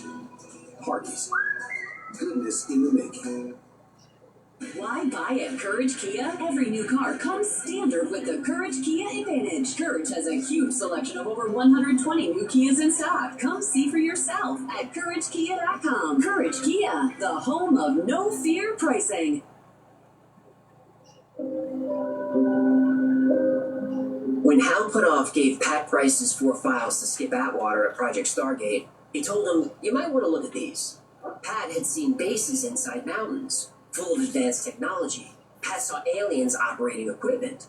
And in some cases, he saw human military personnel working alongside the aliens. Remote viewer Joe McMonagle confirmed the existence of the bases and the technology. Joe even determined that the bases are linked and transmit energy to an object in space, but he didn't see the occupants. Years later, Ingo Swann trained a few more remote viewers using CRV, coordinate remote viewing. Skip Atwater decides it's time to go back to the mountains. Remote viewer Bill Ray is given his first set of coordinates. He describes a hollow mountain in a cold climate. Mount Hayes. Yes, Mount Hayes. Bill sees electronic monitoring equipment and metallic ships, which are very quick. Bill describes people who were thin, unemotional, cold, and acted like they were programmed. He felt like they had a purpose and a mission. To Bill, they felt unearthly. Remote viewer Paul Smith saw a cluster of structures in a cold, windswept, desolate area. Inside, he saw people manning the site. They seemed regimented and subdued. He also saw box-shaped electronics and cables running underground.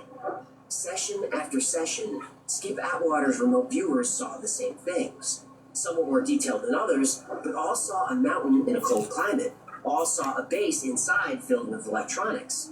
And several remote viewers saw thin, unemotional beings going about some kind of business.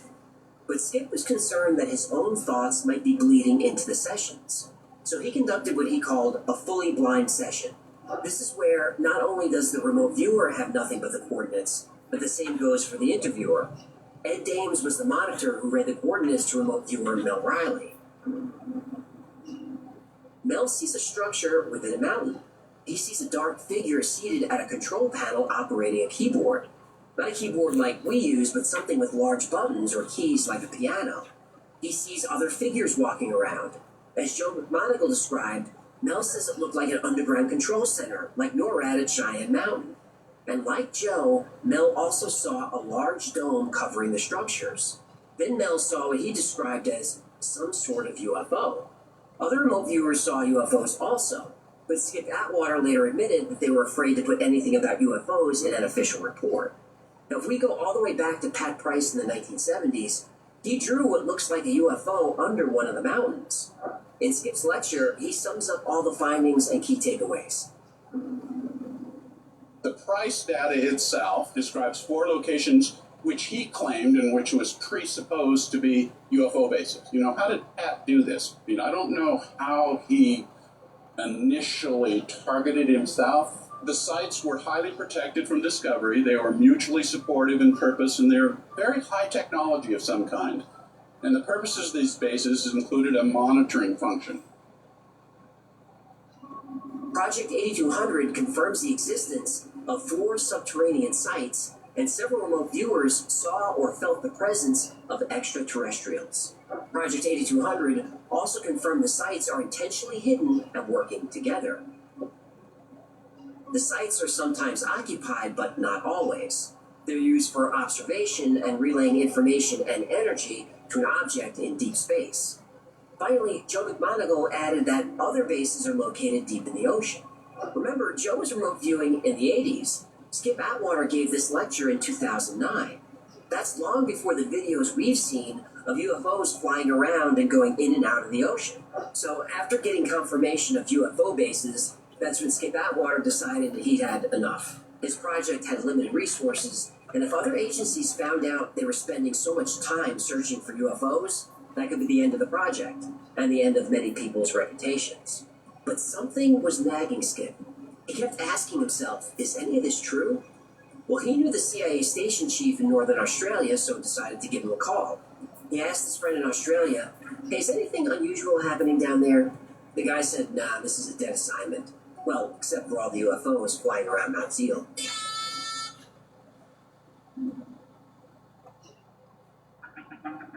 Project Stargate was discontinued in 1993. It was finally shut down because, according to the CIA, it didn't provide any useful information. Oh, come on, it ain't kidding. Yeah, that in itself is suspicious. The budgets for Stargate, SRI, and psychic research were tiny compared to other military and intelligence operations. The government spends more money on office supplies than it was giving to Stargate. Really, it was shut down because of negative PR. Remote viewing and the U.S. government's interest in it was showing up in newspapers and magazines and TV shows.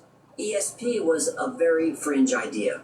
I'm sure some senior military official shut it down out of embarrassment. But while Stargate was operational, it kept busy. Joe McMoneagle and Russell Targ both said that every government agency was using their psychics, but nobody would admit it. I bet it's still going on. I would think so. It's buried in a black budget somewhere. But how much of all of this is true? Well, a lot of it depends on your perspective and existing beliefs. If you believe in ESP, then the story makes complete sense. If you don't believe, the story sounds bonkers. So let's see if we can find the middle ground. Ingo Swann is the most well-known remote viewer. I've covered him before, and I'm a fan of his. He has some famous successes, like he said that Jupiter had rings. When he said that, it was a ridiculous claim. Later it was discovered Jupiter does have rings. But he also said Jupiter had a huge mountain range, but on a gas giant, that's not possible. Hey, did he ever look at Uranus? Yeah. It's true that Ingo Swann got plenty of things right, but there's no way to know what his true success rate is. Very little can be verified, but he sure tells a hell of a story. Same with Joe McMoneagle. He's a legend. He claims to have a 95% success rate, or 65%, or 75%. It fluctuates. Joe's done remote viewing sessions for live TV and was successful, but his 15 minutes of footage was edited down to 2 minutes of the best stuff. Maybe it was edited for time and he had 15 straight minutes of winners. I don't know. But it all started with Pat Price. But there's not a lot of information out there about it. Yeah, and the CIA likes it that way. Yeah, Pat did die under mysterious circumstances, and the story certainly sounds like a CIA hit. But years later, a former KGB agent defected from the Soviet Union, and he claimed to be an assassin. And he said one of his targets was a psychic in Las Vegas who he poisoned. Oh. Right. If Pat Price was really able to see inside Soviet military installations, he would need to go. But I can't find the name of that defector to verify the story, so... CIA propaganda. Could be. And speaking of CIA propaganda, we have to examine the people involved in Project Stargate very closely. Yeah, are we gonna name names?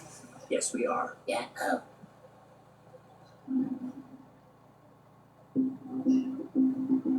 Since the 1970s, a number of people with very high security clearances have been working on UFO phenomena. They were interacting with each other so much they gave themselves code names. The code names were all birds, so they called themselves the Aviary. Cute. Well, let's start with the owl.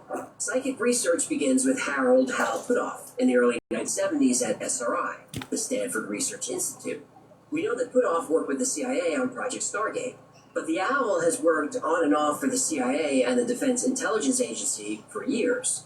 But most of his work happened after he left the Church of Scientology. You bleep me? Well, you know we can't say the S word. They sue people. Fair enough. Well, how high did the owl get in the Church of Tom Cruise? Well, OT7. That was the top level at the time. Yikes. Oh, congratulations. What a nice achievement. Hey, I'm just giving information. I'm not making judgments. I am. Puthoff is also involved in UFOs. He founded To the Stars, a private venture investigating UFOs. Also on the board of To the Stars is Christopher Mellon, who's also former CIA and DIA, and Steve Justice, former director of Advanced Systems Development at Lockheed Martin, and Luis Elizondo, a former intelligence officer who says he ran ATIP. ATIP, or the Advanced Aerospace Threat Identification Program, essentially continued Project Blue Book. Elizondo says he ran this program. The Pentagon says he had nothing to do with it. Elizondo says this is a smear campaign. Pop quiz. Who do you believe? An intelligence officer or an intelligence agency? Neither. Correct. Next, Blue Jay. Dr. Kit Green also worked on Stargate, and he was a CIA analyst. In 2001, leaked emails showed that Dr. Green said the infamous alien autopsy video was true. It was. Well, it was a film produced in 1995, a hoax. Later, Green said that he never said it was real. He said the still shot of the face looked real. So, which is it? Next bird, Falcon. Falcon is the infamous Richard Doty. Doty was a special agent for the Air Force OSI, the Office of Special Investigations. He was in charge of UFO disinformation programs. One of Doty's assignments was to infiltrate the UFO community and flood it with as much disinformation as possible. This way people would know what to believe.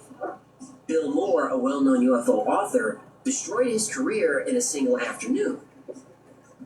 He publicly said he was taking payments from the government via Doty and helping spread lies. He was essentially booed off the stage, and we haven't heard much from him since. But Doty has since come forward and said UFOs are real, and that most of the UFO stories we hear are real.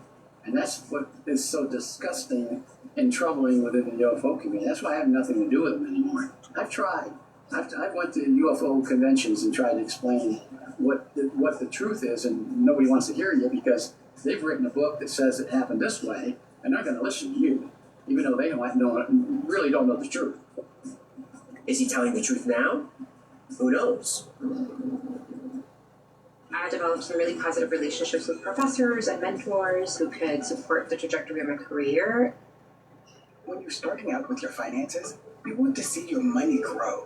Credit Karma can help you improve a low score and gives you tools to manage your spending and savings so your financial success can continue to bloom. Head to a Credit Karma.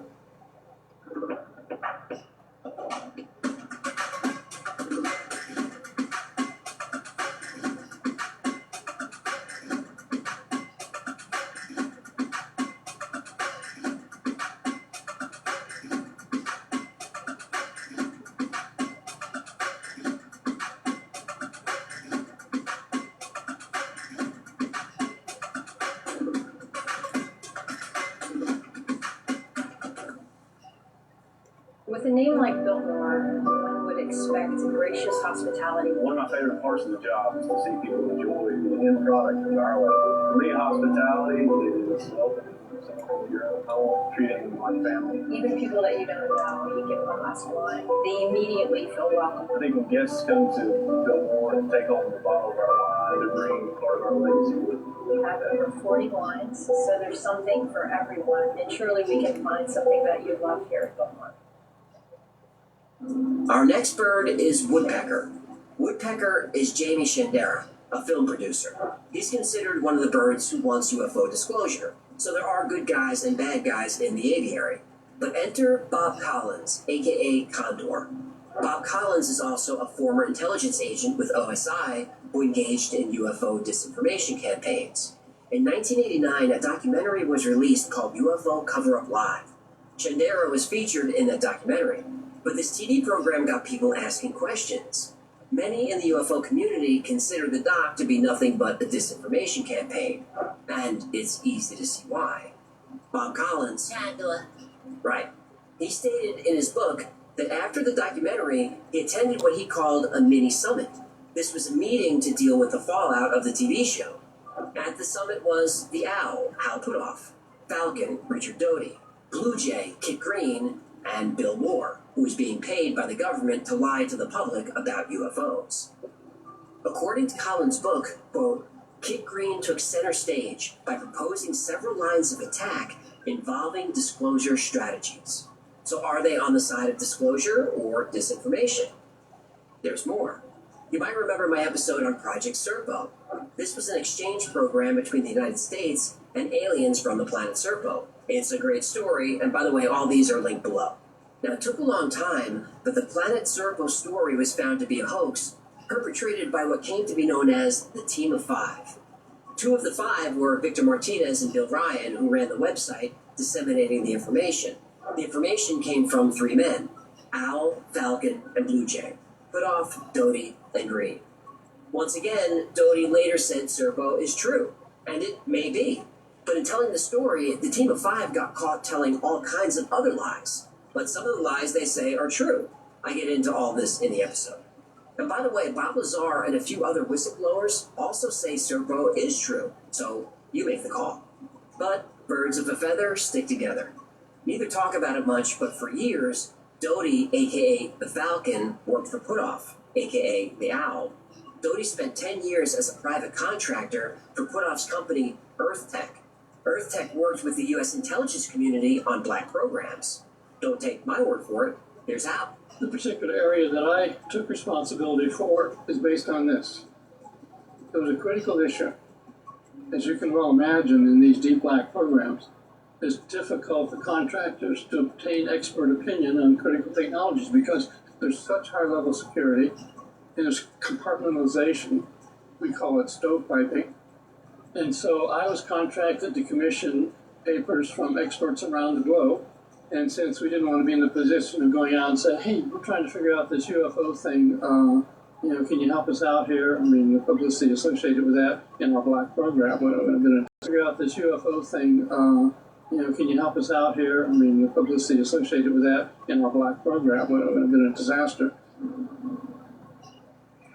Here's something else. In 2006, a book came out that blew the whistle on everything. It's called The Black World of UFOs, Exempt from Disclosure. It talks about government cover-ups, sensitive DIA and CIA documents, reverse engineering alien spacecraft. All the great UFO stories are in this book. I love it. What's the problem? It was written by Collins and Doty. Condor and Falcon. Yep. Yeah. Look, I believe UFOs exist, and I believe we have recovered craft. But I'm skeptical of anyone who's worked in intelligence, because once you're in, you're never out. Whatever's being said about UFOs by people like Doty, Puthoff, Elizondo, David Grush, I take all that with a grain of salt. These are not whistleblowers. These are people who spent most of their careers in intelligence. The things they say, they're allowed to say. They have permission. Permission from who? Well, isn't that the big question? Pat Price, the psychic who started it all, comes off as the most credible of all the people I talked about today. He was a retired cop from a small town. He used his gift to solve crimes, to help people. And Pat was a patriot. The CIA asked for help, and he provided it. 4 months later, Pat was dead. In my research, I found something Pat Price said that bothered me.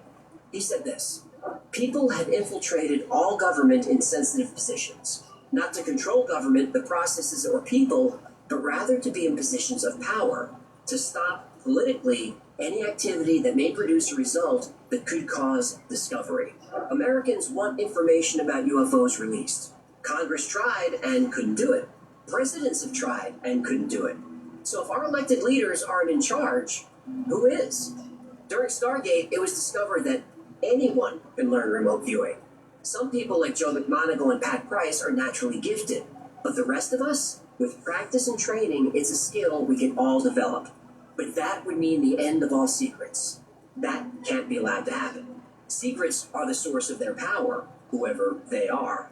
And that's why Stargate was shut down. Not because it failed, because it worked.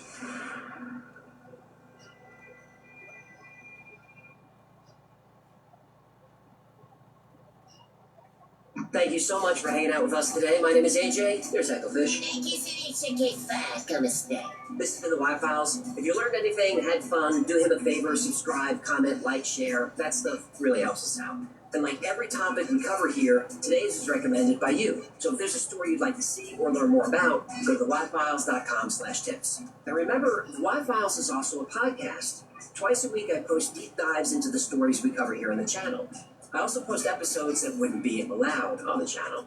It's called the Y-Files Operation Podcast, and it's available everywhere you get podcasts. If you need more Y-Files in your life, because who doesn't, you can never get too much of this, check out our Discord. There are thousands of people on there 24/7, and they talk about the same weird stuff that we do. It's a great community, it's a lot of fun, and it's free to join. And if you want to stay up to date with everything Y-Files, go to theyfiles.com/cow. Our production calendar is there. You can see what episodes are coming out, what podcasts, when we're doing live streams, watch-alongs, all that stuff. And special thanks to our patrons who make all of this happen. Every episode is dedicated to you. As you know, there'd be no Y-Files without your support. I can't believe you're here, but I'm truly grateful for you. The best way to support the channel is become a member on Patreon. For as little as $3 a month, you get access to perks like videos early with no commercials, access to merch only available to members, plus you get 2 private live streams every week just for you. Another great way to support the channel is grab something from the Y-File store. Oh, wait a minute. I'm getting a vision. A vision? Just for you. Another great way to support the channel is grab something from the Y-File store. Oh, wait a minute. I'm getting a vision. A vision? A vision of you grabbing a Hecklefish t-shirt, or a fistful coffee mug, or a hoodie, or a squeezy stuffed animal Hecklefish toy, or decades ago Hecklefish playing card game cards. That's gonna do it. Until next time, be safe, be kind, and know that you are appreciated.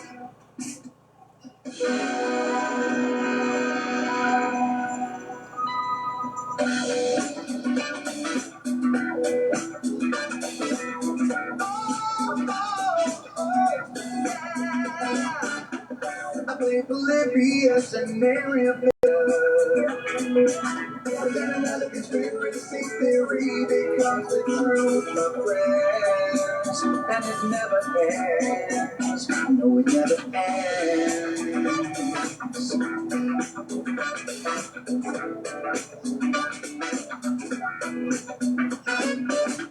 I feel the crap, yeah, I got stuck inside Mel's home with MK Ultra. I feel into unaware. Did Stanley Kubrick face the moon landing alone on a film set where the shadows behold there?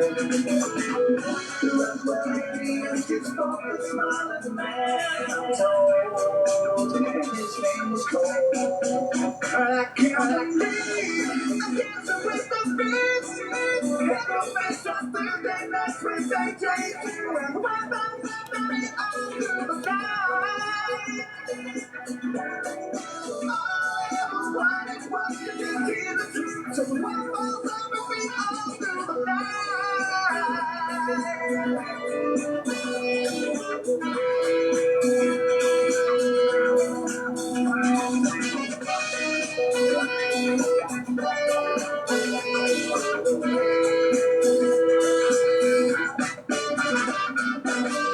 The Hawkman Sirens and the Solar Storm still come to Agatha, the secret city underground. Mysterious number stations, planets circle to perfect stargate, where the dark watchers found. In the simulation, don't you worry though. The black net satellite told me so. I can't believe the black net satellite told me so. I can't believe I'm dancing with the fish.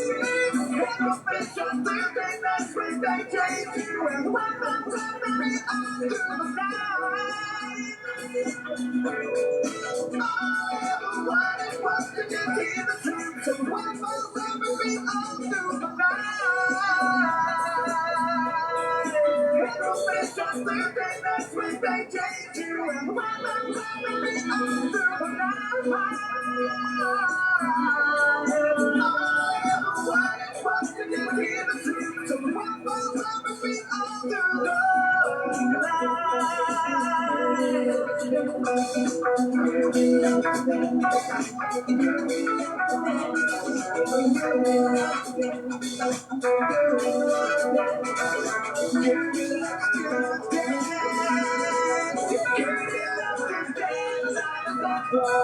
Because she is a camel, camels love to dance when the feeling is wide awake, same time.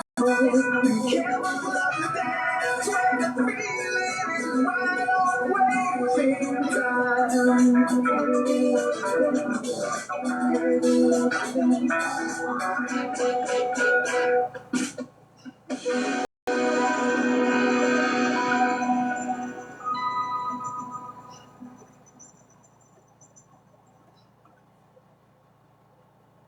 When you're craving this much goodness, Hardee's all-new barbecue pulled pork Frisco.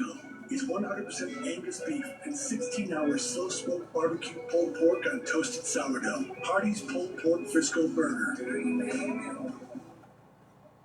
Why buy at Courage Kia? Because every new car comes standard with the Courage Kia Advantage. Peace of mind comes in many forms, like 3-year complimentary scheduled maintenance, a 1-year environment protection plan, their 3M protection package, and free NC state inspections. Add to that, Courage has a huge selection of over 120 new Kias in stock. Come see for yourself at CourageKia.com. Courage Kia, the home of no fear pricing.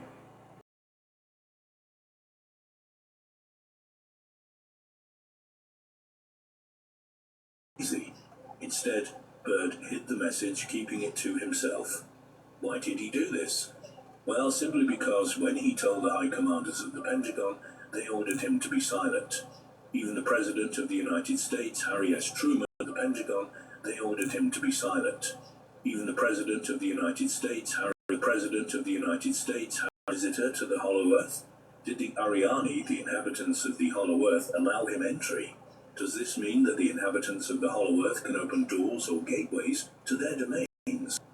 If we have to be partial, there are certain sources that say that his diary does not exist, and that it is from the writer F. Amadeo Gianni, published in 1957.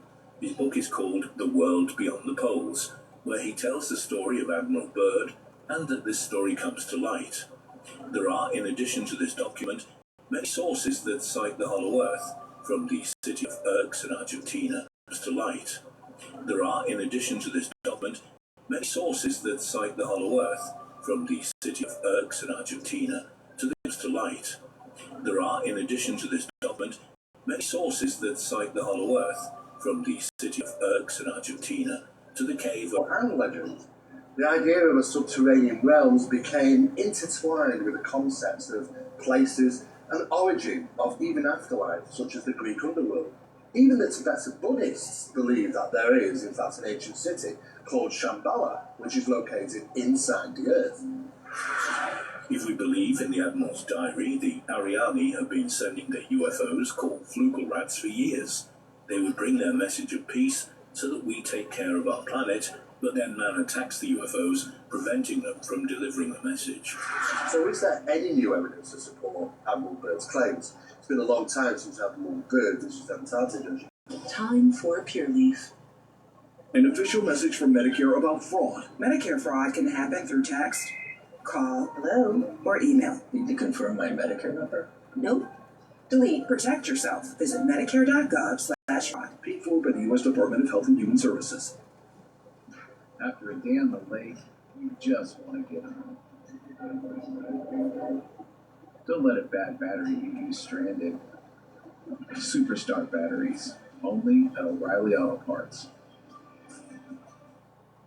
Welcome aboard the Titanic Museum attraction. Our dedicated crew is always busy, caring for the artifacts and displays that bring the Titanic story to life. Step aboard and discover history. The Titanic Museum attraction in Pigeon Forge. Who is always busy, caring for the artifacts and displays that bring the Titanic story to life. Step aboard and discover history. The Titanic Museum attraction in Pigeon Forge. In Pigeon Forge. And its technology look to be that they may have not been created by us. If that is the case, then that lends even new theory. In Pigeon Forge. And its technology look to be that they may have not been created by us. If that is the case, then that lends even new theory. May have not been created by us. If that is the case, then that lends even new theory. That astronomers and scientists had a gathering at Antarctica not too long ago. If that is true, then we have to ask the questions why. Was it some mass discovery that needed their input? It's interesting to know that there seems to be evidence to support that these people were around the Antarctica location at that given time. Why astronauts? Why scientists? Why presidents? It would suggest that something of major was discovered in Antarctica, and if that is Los Angeles generating alarm since the United States entered World War II less than 3 months earlier. Was it a flugel rat sent by the Ariane to try to stop the Second World War, and that it wanted to communicate with the high commanders of the United States? If so, obviously the dialogues between the Ariane and the humans ended before we started. Maybe because of this.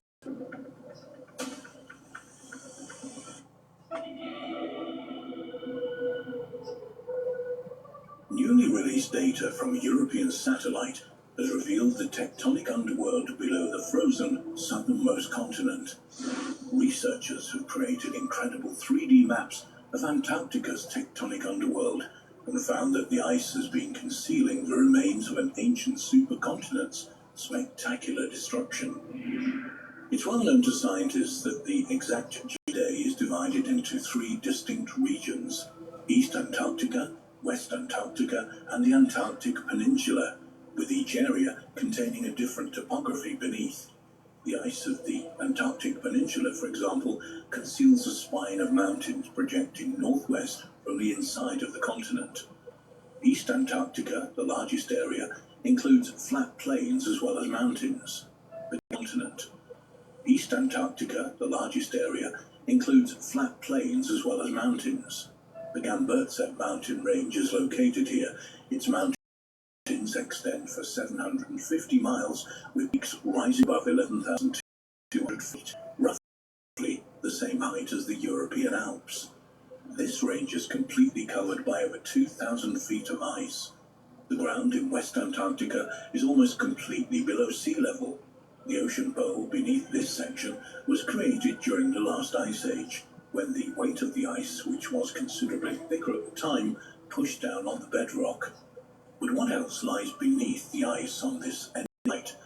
Launched on March 17, 2009, the Gravity Field and Steady-State Oceans Circulation Explorer, the GOCE, was the first satellite of the Living Planet program, which is the European Space Agency's Earth Science program. It orbited Earth between March 2009 and November 2013, and its task was to measure the pull of the Earth's gravity more precisely than any mission before 2009 and November 2013, and its task was to measure the pull of the Earth's gravity more precisely than any mission before. Using data from that satellite, the researchers from Kiel University in Germany and the British Antarctic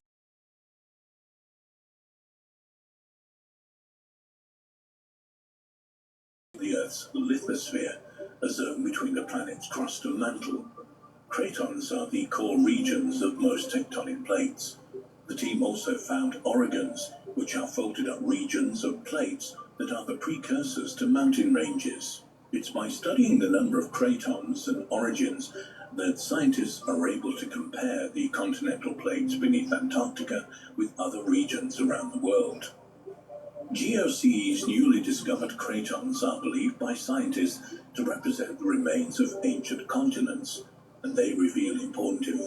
Cratons are believed by scientists to represent the remains of ancient continents, and they reveal important information about how Earth's leader of geology and geophysics at the British Antarctic Survey said, "These gravity images are revolutionizing our ability to study the least understood continent on Earth, Antarctica. Revolutionizing our ability to study the least understood continent on Earth, Antarctica.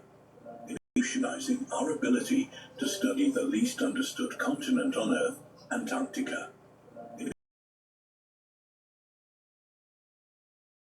60 million years ago. One interesting piece of information the team found was that East Antarctica is made up of old cratons and younger orogons. The researchers found similar structures to this in Australia. The data reveals that East Antarctica is made up of multiple cratons, which are the cores of long-lost continents. The scientists used data from other satellites to essentially strip Antarctica of its vast layer of lost continents.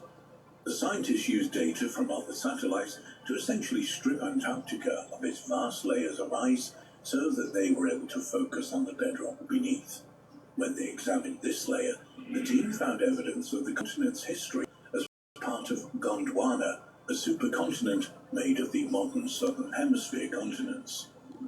The matching shapes of the coastlines of Western Africa and East and South America were first officially noted by Francis Bacon in 1620, at a time when Africa and the New World first became available to study. But the idea noted by Francis Bacon in 1620, at a time when Africa and the New World first became available to study. But the idea that not all the continents of the Southern Hemisphere were once joined in one great supercontinent was not put forward in detail until hundreds of years later. In 1912, by German meteorologist and pioneer of polar research, Alfred Wegener. He's hundreds of years later. In 1912, by German meteorologist and pioneer of polar research, Alfred Wegener. He's originator of continental slowly drifting around the Earth. But Wegener also convinced that all of the Earth's continents were once part of a single great landmass, which he called Pangaea. Its name is derived from the Greek Pangaea, meaning all the Earth. Wegener proposed that Pangaea existed about 240 million years ago, but by about 200 million years ago it began breaking up. Over millions of years, Pangaea eventually separated into, but by about 200 million years ago it began breaking up. Over millions of years, Pangaea eventually separated into pieces, and Rodinia, a supercontinent that assembled around 1 billion years ago and broke up 750 to 633 million years ago. In terms of Wegener's Pangaea, Gondwana comprised to 633 million years ago. In terms of Wegener's Pangaea, Gondwana comprised the southern half of this supercontinent. According to plate tectonic evidence, the supercontinent of Gondwana was assembled by continental collisions in the late Precambrian, about 1 billion to 542 million years ago, and broke up around 180 million years ago. It eventually split into the landmass we know as Africa, South America, Australia, Antarctica, the Indian subcontinent million years ago. It eventually split into the landmass we know as Africa, South America, Australia, Antarctica, the Indian subcontinent we know as Africa, South America, Australia, Antarctica, the Indian somehow being passed down through the ages. Gondwana's formed into its final shape about 500 million years ago. By this time, primitive multicellular organisms had evolved, as revealed by the rare fossils left from this period, which include segmented worms, frond-like organisms, and round creatures similar to modern jellyfish. When Gondwana represented Earth's supercontinent, the planet was a lot warmer than today, and crucially, when Gondwana represented Earth's supercontinent, the planet was a lot warmer than today, and crucially, there was no Antarctic ice sheet. When dinosaurs still roamed the Earth, huge areas of Gondwana were covered with lush rainforest. The first stage of breakup of the subcontinent began in the early Jurassic period, about 180 million years ago. This new information contained in this gravity map gives scientists more knowledge about how the Antarctic continent was formed. But perhaps just as importantly, it tells scientists what will happen to it in the future. It is more knowledge about how the Antarctic continent was formed. But perhaps just as importantly, it tells scientists what will happen to it in the future. Valleys and canyons concealed beneath Antarctica's ice had revealed the deepest land on Earth and would help predict future ice loss. The new NASA map called Bed Machine and Ice had revealed the deepest land on Earth and would help predict future ice loss. The new NASA map called Bed Machine Antarctica collects together ice movement measurements, seismic measurements, radar, and other data points to assemble what is hoped to be the most detailed picture ever of Antarctica's hidden features. According to NASA's website, Bed Machine is Antarctica's hidden features. According to NASA's website, Bed Machine is a new Antarctic bed topography product. Antarctica's hidden features. According to NASA's website, Bed Machine is a new Antarctic bed topography product. Radar soundings. Bed Machine relies on the fundamental physics-based method of mass conservation to estimate what lies beneath the radar sounding lines, utilizing highly detailed information on ice flow motion from satellite data that dictates how ice moves. Originally, NASA's bed map was a result of work led by the British Antarctic Survey, where researchers assembled decades' worth of geophysical measurements. In operation from 20th Antarctica was a previously unknown topographical features, such as the broad ridges that shield the glaciers flowing across the Transantarctic Mountains, which separate East and West Antarctica. Bed Machine also discovered the world's deepest land canyon, below Denman Glacier in East Antarctica, an astonishing 11,000 feet below sea level. Deepest land canyon, below Denman Glacier in East Antarctica, an astonishing 11,000 feet below sea level. As a resource that will help scientists predict exactly which areas of Antarctica are at highest risk to turn up in the future.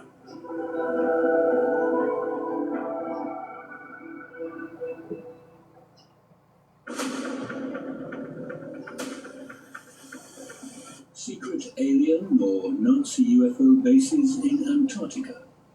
It's an intriguing idea and popular with many ufologists. Now, whilst admitting that reality is often much stranger than fiction, which is and popular with many ufologists. Now, whilst admitting that reality is often much stranger than fiction, which is this? Reality and popular with many ufologists.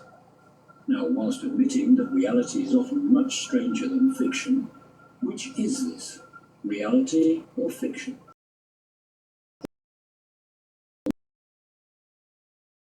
The notion that Nazi Germany had a secret UFO base in Antarctica is one of the most famous ideas associated with the end of the Second World War.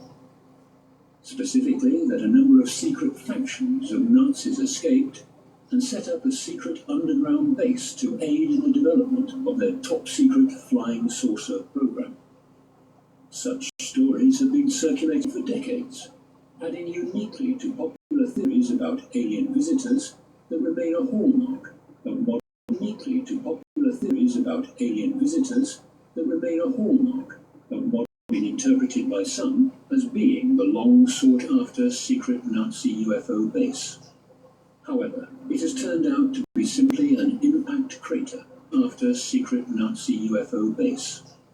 However, it has turned out to be simply an impact crater with a typical after secret Nazi UFO base. However, it has turned out to be simply an impact crater with a typical 2.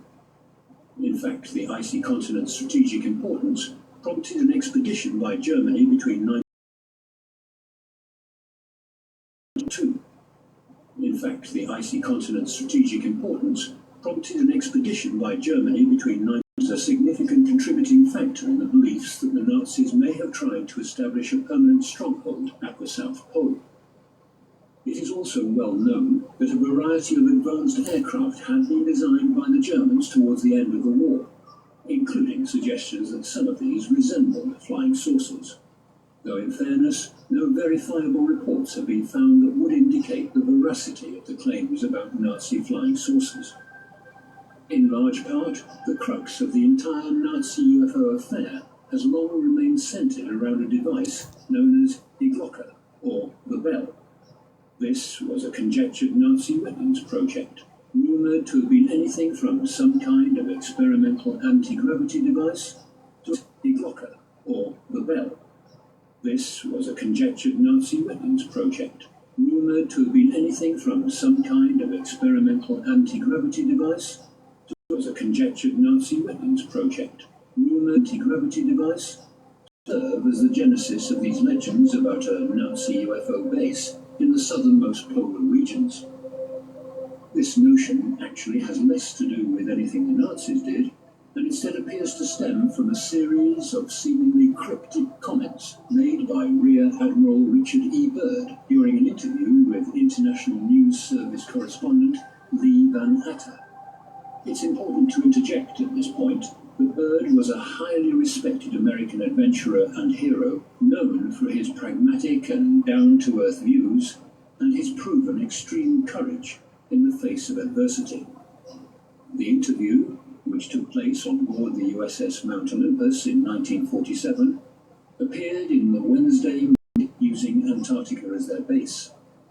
He further stated that he didn't want to frighten anyone unduly, but that it was a bitter reality that in the case of a new conflict, the United States could be attacked by, quote, flying objects which could fly from pole to pole at incredible speeds.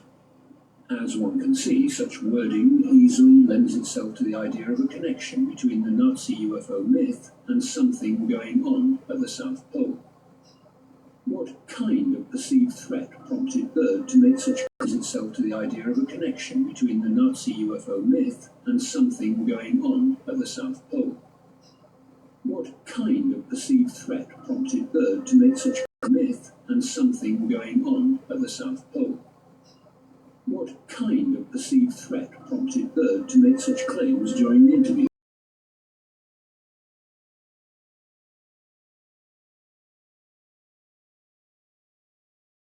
Been associated with the technological carryovers from Nazi Germany, as some UFO researchers have already speculated over the years. Byrd had been tasked with leading the ill-fated Operation High Jump, which occurred between late 1946 and early 1947 and involved an extremely heavy military presence. Hence, with advanced Nazi UFO technologies. After all, what else might have sent Byrd and its scores of ships and aircraft packing so quickly, terminated 6 months earlier than expected after embarking upon this extensive and extremely well-funded military expedition? The theory about Nazi UFOs would also seem to explain Byrd's cryptic warning. However, on the contrary, it seems that what Byrd was actually discussing was the threat of an enemy nation getting to Antarctica and establishing Byrd's cryptic warning. However, on the contrary, it seems that what Byrd was actually discussing was the threat of an enemy nation getting to Antarctica and establishing. On the contrary, it seems that what Byrd was actually. On the contrary, it seems that what Byrd was actually discussing was the threat of an enemy nation getting to Antarctica and establishing military bases there before America. The establishment of strategic bases had been precisely what the American presence during Operation High Jump had aimed to do. And, as regards the brevity of the expedition, rather than bumping into secret Nazi bases and their armaments, Byrd and his company encountered a relentless and unconquerable enemy, Mother Nature. The brutal conditions during that winter had been creating huge problems. In one dramatic instance in January, for the pilot to escape the icy waters and be rescued. There were plenty of other situations, however, where the servicemen involved weren't as lucky. Complications resulting from extreme weather conditions led to the loss of several lives during the short period that Operation High Jump was underway. Operation High Jump was terminated the following February, solely because of the worsening weather. Returning again to Byrd's cryptic statements given to El Mercurio, there was no need for an enemy aircraft, standard or exotic, to be present at the time of Operation High Jump to validate Byrd's commentary. Because there are good times, and there are bad times. Give more love than humanly possible when you feed a Hill scientifically.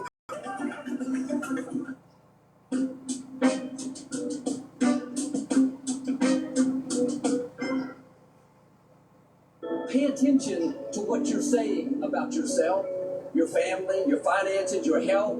You're going to become what you're continually saying. That's why it's so important to get in a habit of speaking victory over your life.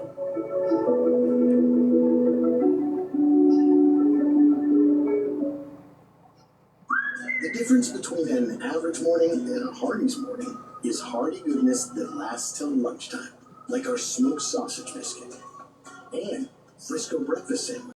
Experimental jet engines were already in development, and within a few short years, planes that incorporated such technology would eventually revolutionize both military and commercial aircraft. Admiral Byrd would certainly have known about this, and spoke of the expectation that any military with a permanent presence in the South Pole might be able to use this strategic location to launch these aircraft that could reach any place on Earth within just a few short hours. No wonder he was concerned.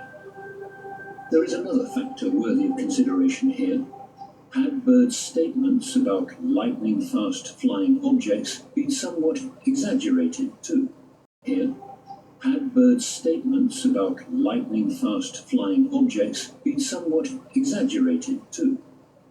Antarctic explorer Paul Sipple noted of the famous El Mercurio interview that the reporters aboard the USS Mount Olympus had somewhat overblown claims from Byrd's earlier expeditions in the region relating to the so-called Bunger's Oasis, a lake found to have uniquely warm temperatures, about 30 degrees centigrade or 90 degrees Fahrenheit, containing a variety of algae.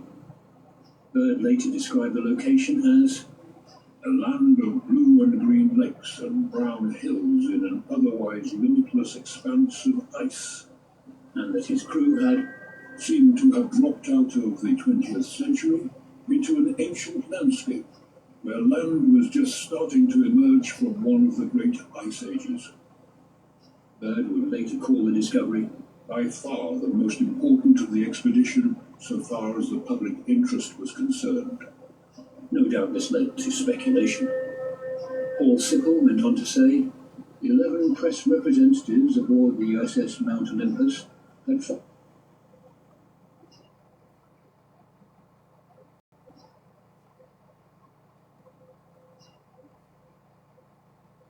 fired off dispatches to the outside world describing the oasis as a Shangri-La, implying that it was warmed by a mysterious source of heat that might be supporting vegetation. Byrd is claimed to have written in his so-called secret diary, "Beyond the mountain range is a valley with a small river. Something is definitely wrong and abnormal here. We should be over ice and snow. Our navigation instruments are still spinning.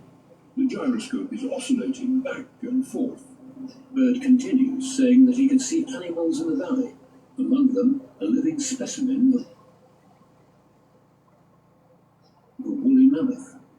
This no doubt helped fuel other claims associated with Byrd's expeditions, namely that they had discovered a habitable region at the South Pole, wherein a cavernous entry point into the earth had led them to meet residents who existed below ground, the so-called hollow earth dwellers, and took him to meet the master, who said to Bird, "We shall not long delay your mission, and you will be safely escorted back to the surface. But now, Admiral, I shall tell you why you have been summoned here.